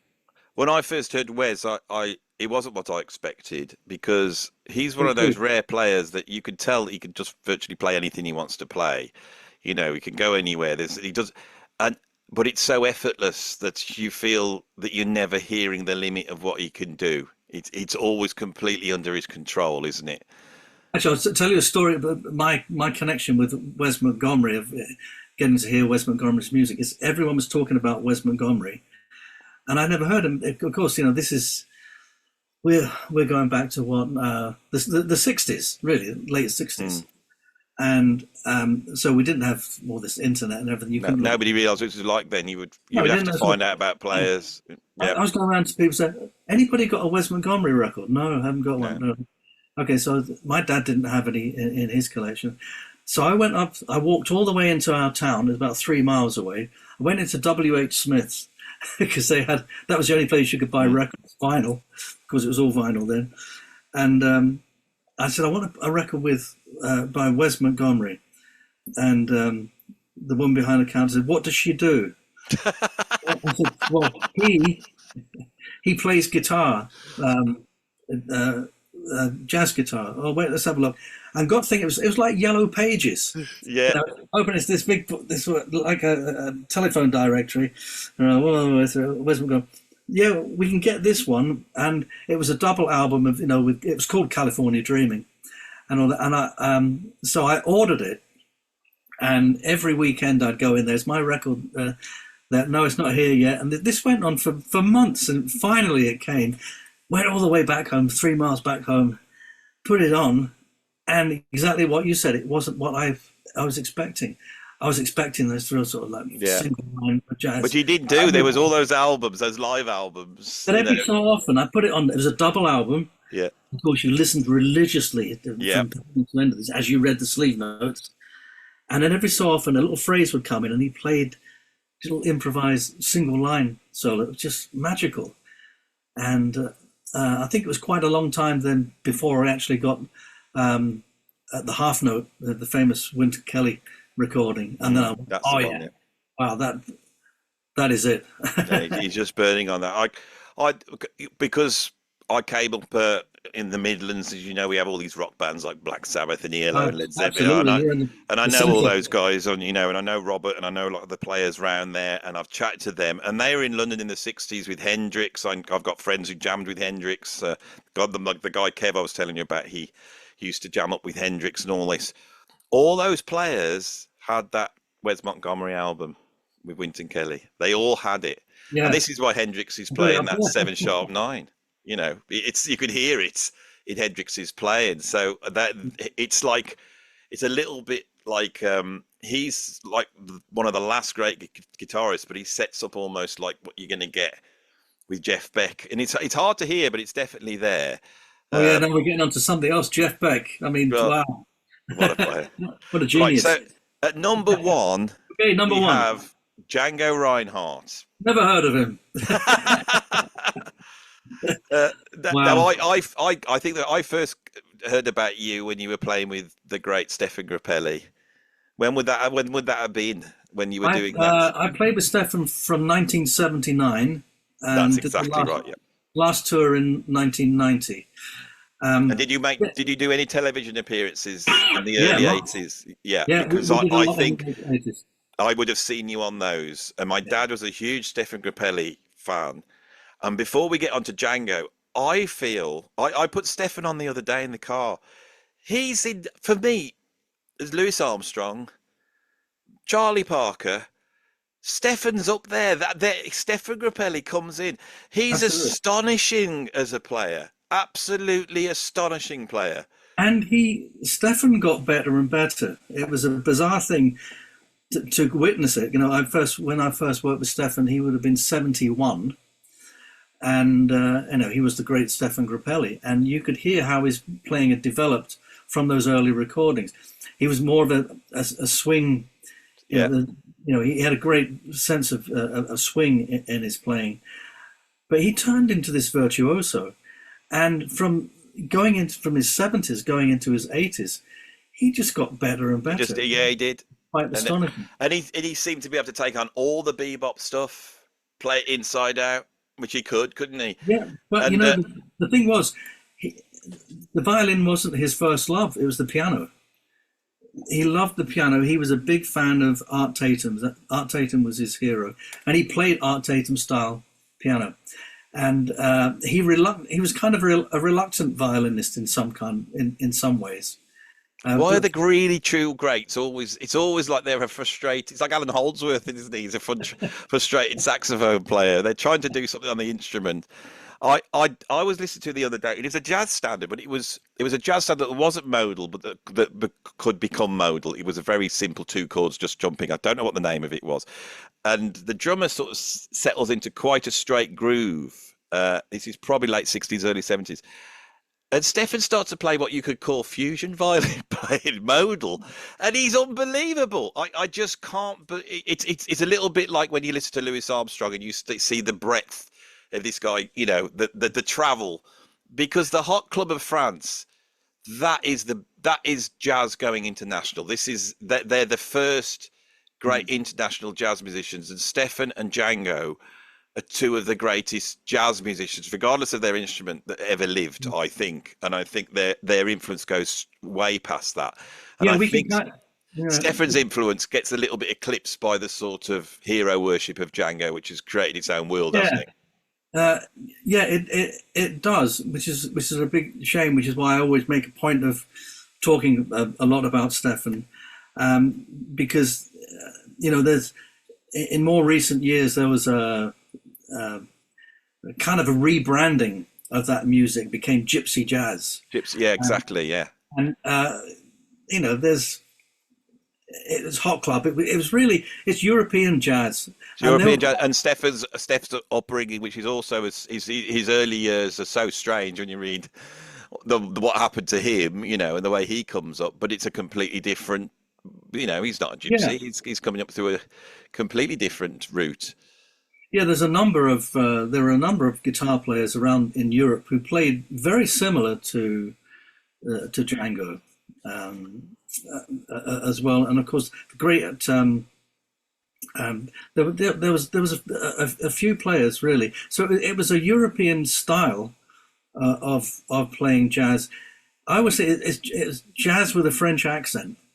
That's how I always kind of think of it, and of course it's easy for us not to think of that, because as jazz did become international, and of course with the Brazilian music, and you hear in jazz of different in different countries that have taken on the flavor of those countries. It was the first country that really did that. I mean, Django's, but when you listen to Django, and you listen to some of his phrasing, some of his phrasing, And if you close your eyes and forget that's a guitar, it's Louis Armstrong. He plays all those kind of bugle type of type of That phrases you've said something brilliant there, because on the guitar. I've never thought that, but it's so true, because Louis Armstrong, in a way, has a wider vocabulary of sounds, and the beboppers come in, they were much more interested in lines. Stop doing what Louis is doing. Louis plays sounds. He emulates car horns. He emulates trains. Mm. He'll play like Rivali's, won't he? Yeah. He'll do like weird abstract sounds, and you can see when you hear Louis Armstrong. And I've sat down with kids, and when you point it out, they suddenly go, "Oh yeah," and then they're fascinated hearing Louis Armstrong just going, "This is what you can do in music." You know, all this stuff's going on. Well, And I would say the to thing with Django is sorry to butt in across, but it just made me think something that's so he really he does that as well, because you get these sounds, don't you? These sort of chromatic, but not even chromatic. These runs up the guitar and train noises, scratch. Yeah, or the train things that he yeah, used to do. And with that in mind, now next time you listen to Django, just imagine Louis Armstrong, and you'll hear it. You'll hear it in his playing. And I asked Stefan, because I knew that Art Tatum was Stefan's favorite jazz musician, and I said, "Who's Django's?" He said, "Django had two favorite jazz musicians." He said, one was Louis Armstrong. He said, and the other one, he said, you've probably never heard of him, but he was a Scottish trombone player called George Chisholm. And I said, you got to be kidding. I said, I worked with George Chisholm. no, And really. George Chisholm was also an entertainer, comedian. Yeah, I mean, for people who aren't of our age, and for people who aren't in the I don't UK, remember him. it's like, it's, you say George Chisholm, we're thinking of Play Away, aren't we? And this jaunty, like Scottish guy coming out. But I can remember reading when I was very, very young, reading a history of jazz, and they said that George Chisholm was very, very important in the history of British jazz and European jazz, a Yeah, he was heavyweight. a wonderful player. If you heard him play a ballad on the trombone, it was just one of the most wonderful things. He recorded with Fats Waller. No, really. Yeah. So think of Django be listening to George Chisholm. This is what I They find played together, and fascinating about he music. loved him. That's incredible. Why don't you try Boot Hill? Boot Hill? Those boots will make for walking! Those boots will make for walking! Say, partner, know a place where I can get some grub around here? Well, there's Kitty's Kitchen next door.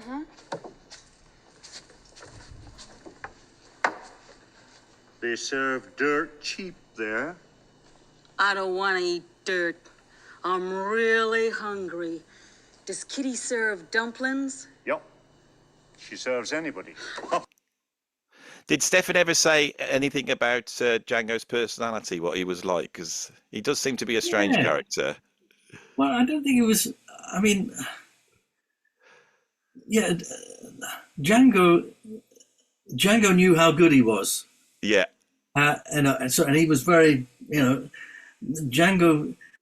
If somebody played a wrong note, Django would take it as like a personal insult. It wasn't like, oh yeah, the bass player just played an E flat, he should have played an E. Yeah. It's like took that as a personal insult to him, and yeah, there was that kind of thing, and there was a little bit of rivalry there. I always detected that, but he did. He used to speak very, very fondly of Django. they never fell out then, because they sort of they. But I think it's the war, isn't it, that displaces them. Didn't Stefan end up in London, and Django was in Paris, so they had that sort of. Well, they were both in London because their manager was Lou Grade, and the Lou Grade, the family, they owned all the like variety theatres around the UK. So the Hot Club used to do that whole circuit. You only go on for about 5 minutes, you do your spot, then a juggler would come on, all that kind of stuff. So they were very well known. In fact, my grandparents saw the Hot Club, because when I played with, I never realised that I played with Stefan somewhere, and my grandmother, who was very old at the time, and she lived nearby, I got her to, she came along, and she came backstage, and she said to Stefan, "Oh, I saw you at such and such a place." And I didn't. I saw you in that fellow that played the guitar with you. You know. So what happened was they were on tour because they played mostly in England, far more than they played in France. The war broke out. They were in London. Django wanted to get back to his family. Stefan didn't have a family because his mother died when he was only 6 years old. And Stefan Grappelli was gay as well, wasn't he? Was that right? Yes. Yeah, yeah, well, he'd had. But he'd been married though, hadn't he? Is that right? Yeah, he had a daughter, Evelyn. Yeah. Oh, he did. Yeah. Oh, I didn't realise that. And he had some relationships with women, but in the latter part of his life, his partner was Joseph, who I keep in touch with. But actually, it was funny because it was something that was never spoken about. You know, not because it was a kind of a hush hush thing, but it was just like it wasn't important. No. That was the. Well, the thing was, as a young guy, when I was younger, because you could tell I'm a really massive Stefan Grappelli fan. No one ever told me that. I could hear that in the music for some reason. You know, I could hear that there was a jauntiness in Stefan's and a playfulness. You know, I think what it is, I think it's American music, but Stefan and Django were the two to really show that you could play jazz and bring in all these other things in there. There's a sense of humor and whimsy to Stefan Grappelli, and there's a sort of rhapsodic beauty to it, and it's very slinky at the same time. And when you go and listen to people like Joe Venuti or Stuff Smith, these other jazz violinists, it always sounds a little bit more hammer and nails. Does that make sense? Well, Stefan played like a classical player in some ways, not technically because he didn't play loud. Stefan played his bow was always very loose, and he played quietly into a microphone. He played. It was wonderful to watch him play, and he got this beautiful sound. And I never once heard his intonation out. No, it was absolutely. I think he's one of the greatest as there ever was. I think he should be classed in. It was funny, you know. Right up at the top. You're talking about Alan Holdsworth wanting to be a saxophone player, and that thing. I played on some of the records with Stefan and Yehudi Menuhin.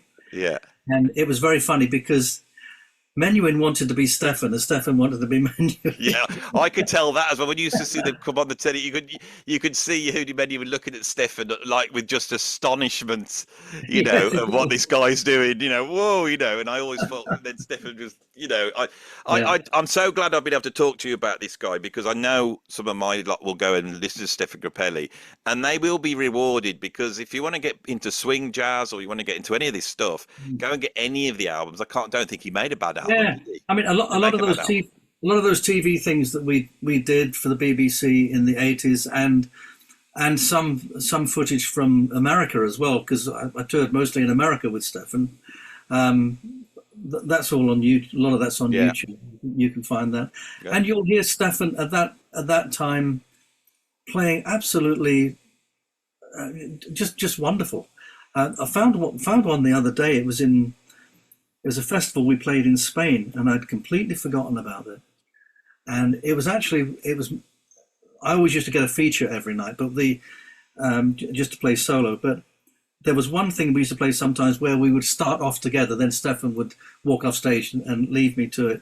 And I think I was experimenting with a few things at the time. I don't know what was happening, but it was, when I watched it, I thought, God, what was I thinking? But we played some really strange stuff. But we played Taking a Chance on Love, and it was from a festival in Spain. And you can hear that Stefan was always looking for something new. He loved to play with young musicians. I mean, I was only 22 when I first played with Stefan. He loved to work with young musicians. He loved new things. If he was interviewed, a lot of people thought there was a real animosity about Stefan, you know, with Django. Yeah, I thought this. Yeah, and sometimes people would say, "Oh, don't mention Django to Stefan because he gets a bit irate." What it was, Stefan yes, they'd immediately start up with Django, and you go, oh, they're going to go about Django again.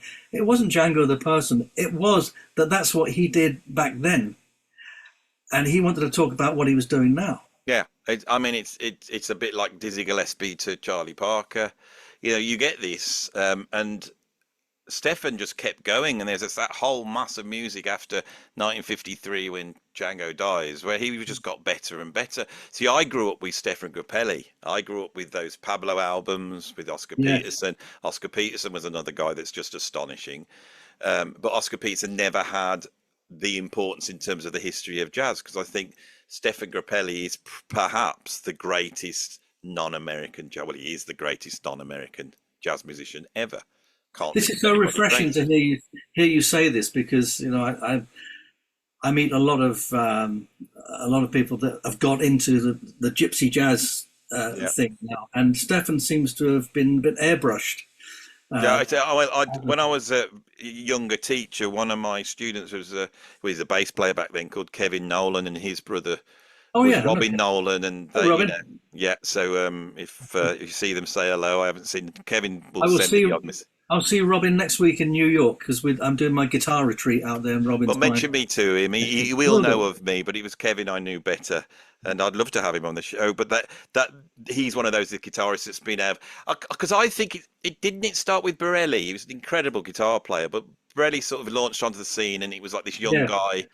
Well, that was at the same time that I started playing with Stefan, and when I was saying Larry Coryell used to sometimes come and be a guest with us. And Larry said to me, this young kid, we just played in Alsace, and this young kid got up and played. It was just astonishing. And it was Burrell, and I think Burrell was, I was 20, I was 23, so Burrell would have been 13. He's 10 years younger. And so I met Burrell, and no, actually, how I met Burrell, I knew somebody that had a pub in London. And Stefan was very friendly with them. They used to have these little late night sessions, music sessions. And this guy come up to me, he's a German gypsy guy, and he said, my nephew's a fantastic guitar player. And I said, if I had £1 for every time someone told me their nephew is a great guitar player, and I thought, oh, here we go again. Yeah. Okay. Anyway, he got up, and it was Burrell, and it was just astonishing. But Burrell and I play together a lot now. In fact, we're playing together this week. Well, you're on my Facebook, because I see you hanging out with the great and the good all the time. And so Burrell, don't you think Burrell's been a bit tired with the old gypsy jazz thing as well? Because he's so much more than that. I mean, that guy can play anything he wants. Well, he always was. I mean, it was always a problem for him as well, being very young. I started playing when I was very young and playing, but I didn't, I didn't really get, I didn't get too much bother about. They used to go, oh, you should go on Opportunity Knocks and all that. Wanted to turn you into some kind of showbiz wonder kid or something. But Burrell had that big time, and the whole being like the new Django and everything. And of course, he was so much more.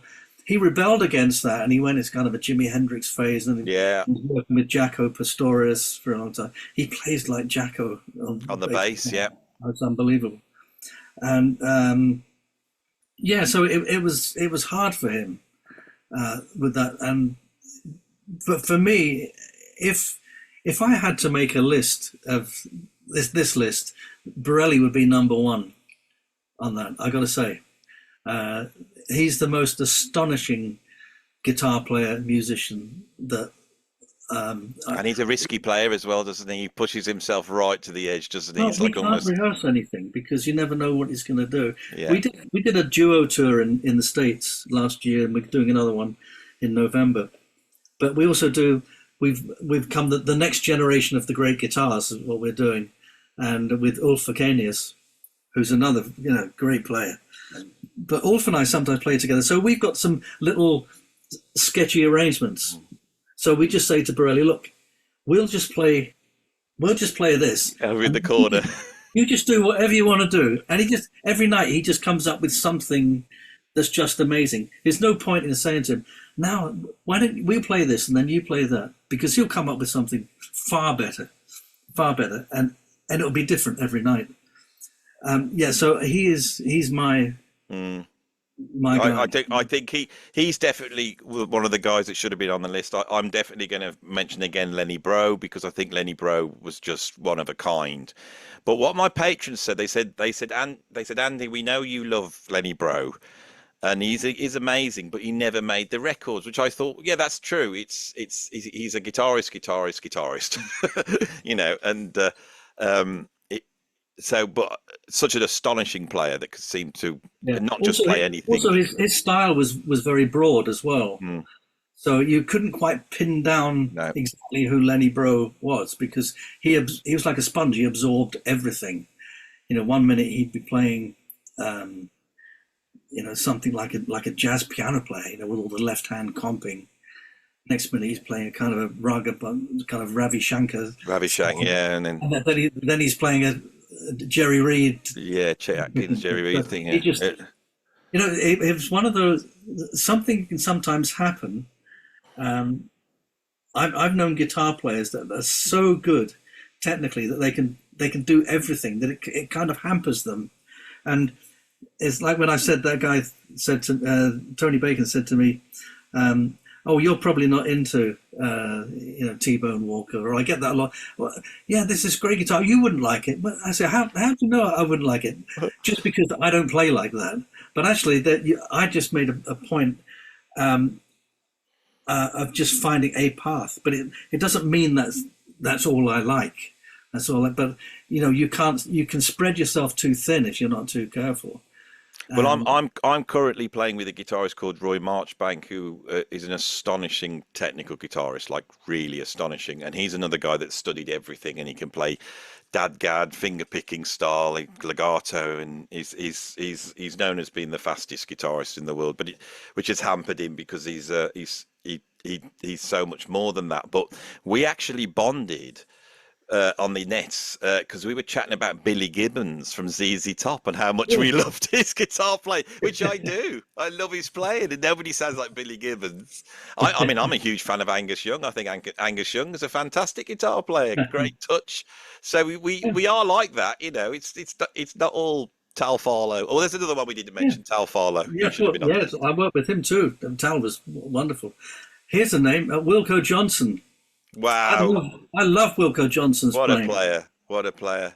My next door neighbor, when I started playing as a kid, and my dad was teaching, was kind of showing me some chords and everything. We used to listen to Django and Big Bill Bruins and everything. My next door neighbor was Jippy Mayo, who took over from Wilco Johnson in Feel Good. Dr. Feelgood. And wrote that song, Milk and Alcohol, I think was the name of the song. So, yeah, so Jippy used to be there, and the Watroy brothers were always around our house as well. Really? Yeah. Oh, wow. I love these connections. I mean, so you being the sort of virtuoso British jazz guitarist, name some guitarists you like that the audience probably wouldn't expect, you know. Oh, well, you put me on the spot now. Well, you mentioned Jeff Beck, Wilco Johnson. Yeah, I love Jeff Beck. I love Frank Zappa's playing. Oh, love his playing. Such an inventor. I think he's massively underrated as a guitar player. Yeah, because there was no cliches in his playing at all. None whatsoever.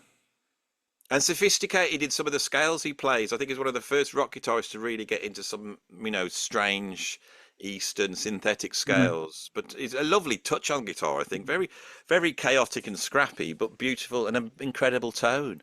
I'm so glad you've said that. You're the last person I would have thought would have been appreciated. Oh, really? No. Yeah, well, your playing is so accurate and perfect, and you know, it's you know. Well, I mean, another guitar player that I worked with and recorded with, of course, is Steve Howe, who's, you know, he's another Charlie Christianite, isn't he? Really? He's a wonderful guitar player because he's so inventive. He knows what to play. You know, he can always find just the right thing to play on something. Yeah, I mean, God, they're What about Alan Holdsworth, who's another favourite one of mine? Yeah, I love Alan Holdsworth playing. Have you ever heard his version of Nuage? Yeah. Oh, that's of None Too Soon. Burrell and I sit and listen to that together. Oh wow, really? Yeah. It all goes back to Django. It all goes back to Django. It's like I was playing with Bevan from ELO, and he's good friends with Tony Iommi, who I've met a couple of times.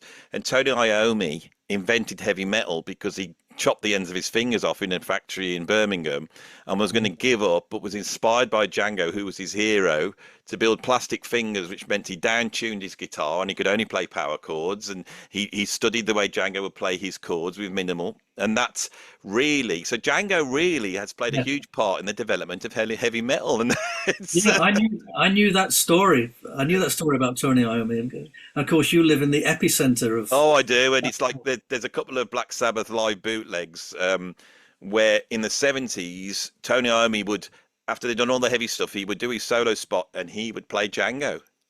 Really, Even, yeah. and I think it's like the Status Quo guys. They can play that stuff. I mean, it's something that I think so many guitarists go back to. It's fascinating.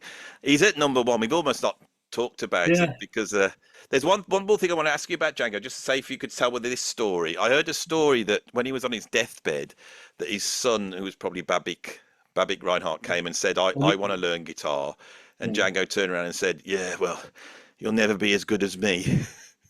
I never heard that story. I think, I didn't know whether he'd heard that story, which But shows a sort of Django's personality and sense of humour. it could possibly be. I mean, I knew Babik, and we played together quite a lot, and I know quite a lot of the family as well. But I wouldn't be surprised it could be something like that. I'll leave you one story about involving Django was and Stefan. Well, two stories. First of all, once I said to Stefan, because people would always ask, does Stefan ever talk about Django? And he used to come up with some things sometimes. But once I said, Django came up, and I said, you're saying something about Django, and I said, oh, I would love to have met him. And he said, oh, you wouldn't have liked him. I said, why? He said he had smelly feet.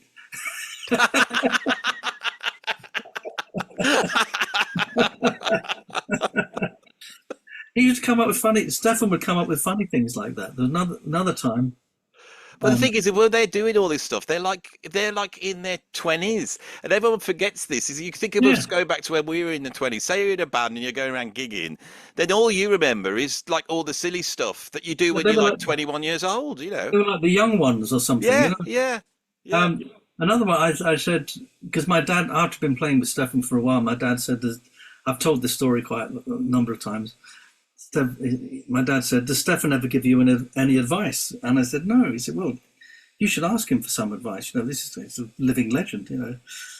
So we were on tour in America, sitting on a plane, and I said, oh, yeah, that's right. My dad said, you should ask Stefan advice. So Stefan, he was reading the newspaper, and I said, Stefan, have you got any advice for me as a young jazz musician? And he put his paper down, he took his glasses off, and he said, yes, my dear, never tell your wife where you keep your money. That was it. And have you lived by that one? No, my wife knows where all. She's in charge of everything. I think it's all leaning up against the wall in that room, I think. But yes, he never. That was a nice thing about playing with Stefan, because if he liked the way you played and you liked you as a person, it was great. You just got on well, and he liked your playing. He wouldn't tell you what to play. Sometimes he might suggest, say, you see at the end of that solo, if you play a little chord thing there, have a bit more impact, you get more applause. He would say something like that, you know. But he never said play like this or play like that. He liked, if you liked the way you played, you just played with him, and he let you get on with it. And we won't see the likes of them again, because it's the history of jazz and this new emerging thing that nobody understood, and it threw up geniuses. I can remember at the time, there were times when I would be there with Stefan, and I go, I've got to try and remember as much as possible this experience, what it feels like, because this is how many musicians will get an opportunity like this. Yeah, this is very, very special, and I knew it at the time. When I was growing up, you know, my dad would watch all the jazz programs on the TV, because actually there were jazz programs on the TV. Oscar Peterson used to have his own almost like chat show, and you know, all that was going on, and you'd see all these people. And I was aware they were legends because of the way my dad had brought me up to respect these people, which he really did. But now it's all past. I mean, I can remember going to see Tal Farlow in a pub in Birmingham upstairs, and there was about 30 people watching. And he did a gig, and I couldn't believe it. Someone said, "Oh, there's some jazz on tonight." Went up, and it was Tal Farlow. I saw Red Rodney in a pub in Birmingham as well. But now, you know, they've all passed into myth, haven't they? Really? So Yeah. So you're very lucky I to feel be so very young. fortunate. So many of those, because I started playing when I was so young, and so just many musicians that are legendary. That I thought, oh, yeah, I actually played with them. You know, I knew them. Who would you put on the top of the list? Because, like I was saying to you before we spoke, that I met twice, and had some brief conversations with BB King, and now he's gone. I go, oh my God, I can't believe I was even in the same room as him. He's an absolute legend. So, who was it with you that? Well, I'll tell you who I played with quite often was Al Gray, trombone player from the Count Basie Orchestra. Oh wow, yeah. And I think he, you know, on Sinatra's "I've Got You Under My Skin," I think that's him playing the trombone. He played a black plunger trombone, and he gave me actually the best lesson I've ever had, because I did a recording with him. Somebody that was very influential in my life was Peter Boizo, who was the founder of the Pizza Express chain, a big jazz fan. Yeah. So he always had jazz on in places. So Peter decided that he wanted to do a recording with Al, because he was playing at the Pizza Express Jazz Club in Soho. And so he got me, I think Peter Ind was on bass. Can't remember everyone on it. Anyway, so I was a little bit nervous about this recording, doing this recording session with him. So when we started up and we played the first tune, and when it came to my solo, I played a solo, and then when we finished, I thought, well, that was all right. And then Al said to me, he said, "Yeah, that was good. That was good." He said, "I tell you what, we'll do it again, though." He said, "But this time, Martin, I don't want you to play me everything you know." Because I was obviously trying to impress, you know, and I played a little bit of this and a little bit of that. This time, don't try and play everything you know. I thought, wow, what a great lesson. Yeah, they're very similar to that Simon Phillips thing, isn't it? That's what I thought of that when you talked about Simon Phillips. Yeah. No, the guy that came up through that British jazz scene with his dad, Sid Phillips, and all that. It's a incredible history, British jazz. I wish they'd cover it properly. I saw Simon play. I reminded him about it, and he remembered. He was about 13, and he played in our local town park with his dad's band, Sid Phillips band, and he was a 13-year-old lad. And he remembered it because he said that was the first time he'd ever played an outdoor gig, you know, in a park. Well, I did a clinic tour with him, and it was astonishing because we were basically being driven up and down the country, and we would just talk drummers. And so we would talk about all different types of drummers, you know, like musicians, getting into absolutely everybody, modern drummers, old drummers, talk about Max Roach, then we talk about Mitch Mitchell, all that type of thing. And then when we got to the clinic, Simon would do his drum solo, and in his solo was what we talked about. I could hear the conversation. He didn't have something rehearsed. Now these modern guys that come out, they've got all their tricks rehearsed. They do all that.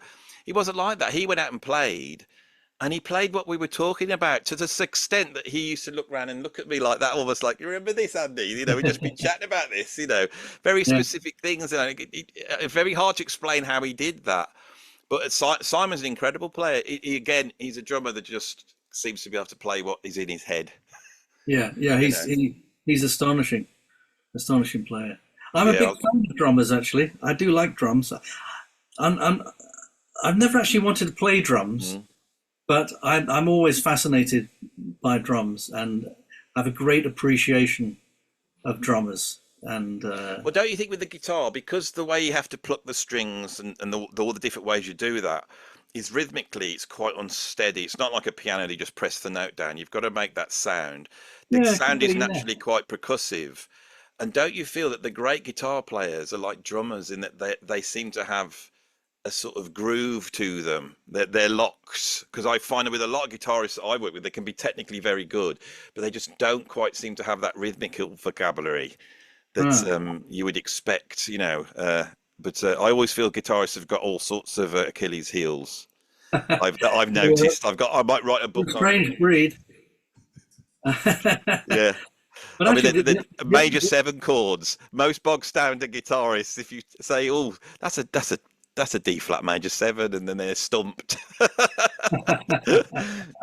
But that's me playing rock. That's rock gigs. That is. But also, I say piano players influenced me a lot, but also singers. In who are your more favourite singers?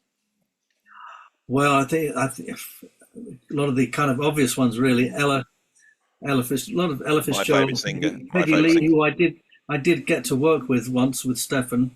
So that was great. Julie London, the females, of course, Frank Sinatra, Tony Bennett, Nat King Cole. This was all a lot of these were my mum's records rather than my dad's records. So I grew up listening to all of those. But I was listening today to T-Bone Walker, and wow, I wish I could sing like that. He just had such a wonderful quality to his voice. Yeah. Richness. Oh, it's so important. I think we've had such a brilliant conversation. God knows how long I've been here for. We've been here for a long time, but it's I really, it's been really fun. enjoyed that, Martin. I don't think this is going to be a cracker, and I think this idea that of bringing in a legendary player like yourself, and rather than just talking about you, which I'm sure you've talked a lot about in the past. Yeah, I don't want to You talk know, about that. it's a much more interesting to do this isn't just throw players and see what comes out. And of course, Great. so many interesting aspects of your career have been covered in here. I would love to have you back anytime if you want to promote anything. What you're about to do next? Where are you off to This now? weekend, I'm going to play a jazz festival in Serbia with Burrell Legren Yeah. and Orpheus. And then after that, I'm going back to the States for a month to tour, do my guitar retreat up in the Catskills, which I do every year, and then a whole bunch of dates on the East Coast and going over to the West. Then later on, Burrell and I are back in the US as well. So most of my playing is in America, seems to be, and I don't play very much in the UK. It's a shame. If you ever are, give me a shout and I'll come over, and I'd love to meet you in the flesh. That would be If you would. great. So I'd- I can't tell you how pleased I am for you to have come on. I really did enjoy that chat. It's Yeah, me I too. feel like My pleasure. you know, and I love you know, British jazz is a strange thing, and maybe that would be the next topic of discussion. Oh my goodness. Yeah, but it's got me thinking. I don't listen to enough music these Neither days. do I. But for a long time, and it's got me thinking. I must get my vinyl out there and start playing some of those old records again to remind myself. Well, I went to a gig last night, and it was a progressive rock gig. It was a guy called Carvers Tarabi who played with gong, and there was a duo on that had like modular synths, and this girl was playing a double recorder, and they were Yeah. getting these drones going, and it was totally not my thing, and I loved it because I just think we're always hungry for something new, but as you get older, you don't really want to have the effort of going towards that. But I think that's the key is to go somewhere else, and I feel guitar wise, I don't feel like the players are really exploring the guitar like they used to. I think they're incredible technicians out there, but I don't seem to really get that feeling that I get when I listen to someone like Wes Montgomery, because they feel like they're breaking new ground, and there's an abandon there, and I think we Yeah. need to Well, champion players. You know, it's probably for another conversation. yeah, it's like who's going to be the next great solo jazz guitarist? I mean, what's his name? Julian Lage. He's very good at that, isn't he? But Yeah, I think it's a different time because Ulf Akenius, he always says to me, we're the last of the Mohicans, because he was with Oscar Peterson playing with Ray Brown, and I was with Stefan and played with Tal Farrell, all these people, and we learned to play by doing gigs and there was all these opportunities that we did, and now everyone learns by going to college, which is a totally different. So with that there is a danger of becoming like really, really good players but not having the environment to develop a personality, a unique personality. Yeah, and when I was a kid playing, and all the kids in my street played guitar, one degree or another, and we all played differently. You could all tell one from it wasn't a matter of trying to play like the other one. well, there's an easy route for anyone who's gone through an academic music route and they've learned to read and they can play. Then they learn lines, don't they? And they'll most jazz courses as you go in and you'll transcribe a solo by whoever, learn to play it, and then you play it, and then you pick up that vocabulary. But I think, I mean, you're a little bit older than me, but when I came up, there was no answers, and so I had to work it all out myself. Yeah, And in doing that, you sort of went wrong. So just hearing an interview with you on the radio when you said, well, look at the chord shapes, that all those notes are in tune. I was like, oh, yeah, that's right, and that was all I had. That's all I had, I'm still struggling trying to play through changes, but that's that. I think that thing of that do-it-yourself thing of trying to work it out yourself and then playing with great players and picking up. Yeah. Because if you play with great players, you pick it up subconsciously, don't you? You suddenly find you're playing their lines, don't you? And it's the most fun way to learn as well. Yeah. So I mean, God, if you're on stage with Stefan Grappelli and someone who who never seemed to do a bum note or play a, not thought out idea, he's a solid. I might do a cut of this and also put the Stefan Grappelli out bit as well and do a little tribute to Stefan, because I was thinking of doing that. I might do my own and then cut yours in. Sometimes with Stefan, we'd be playing something. It might be a real up-tempo thing, or we play something like Pent Up House. He used to like playing Pent Up House, and he would play like three or four choruses. Absolutely, his time was perfection. Just all these lines flowing, and I would start getting a little bit anxious because I knew I had to play next. That's when someone's... Because I knew that what can I play? So I'd have to play something that was just quite different from that. Take a little break and everything. Because if I tried to phrase like him, I wouldn't be able to do it. And it would just kind of be all over the place. So sometimes, I'd be enjoying his solo. Oh, wow, yeah. And I go, oh, no, I've got to play next. I was talking to John McLaughlin about that. I told him that story. He said, imagine how I felt with Miles. Well, John McLaughlin's my big hero. So, and I've been trying to get him on the channel. He seems to be being a little bit elusive. And I really want to talk to him about his experience in the British music scene in London, which is, I think, is very mysterious. He seems to be rubbing shoulders with a whole bunch of sort of quite legendary British players like Kenny Wheeler and all this lot. So, be interesting to find out. He never seems to mention it. Yeah, well, of course, there was a wonderful record he made with Gordon Beck on piano and Experiments with Pops. Yeah, that's it's a wonderful record. Yeah, it's brilliant. Shall we finish up there, Martin? I think we're enjoying this too much. It's like being down the pub with a jazz legend who's got a ton of stories. I've enjoyed it very much. Absolutely brilliant. Once you get me started, I've got to take my dog for a walk now. So yeah, I got to go and teach drums. On the door. And I'm teaching a little bit of bass as well, I think. So that'll be enjoyable. Shall we say goodbye to them all? I always like to. I can't see my hands. Bye, everybody. Thank you very much. It's been a real pleasure to hang out.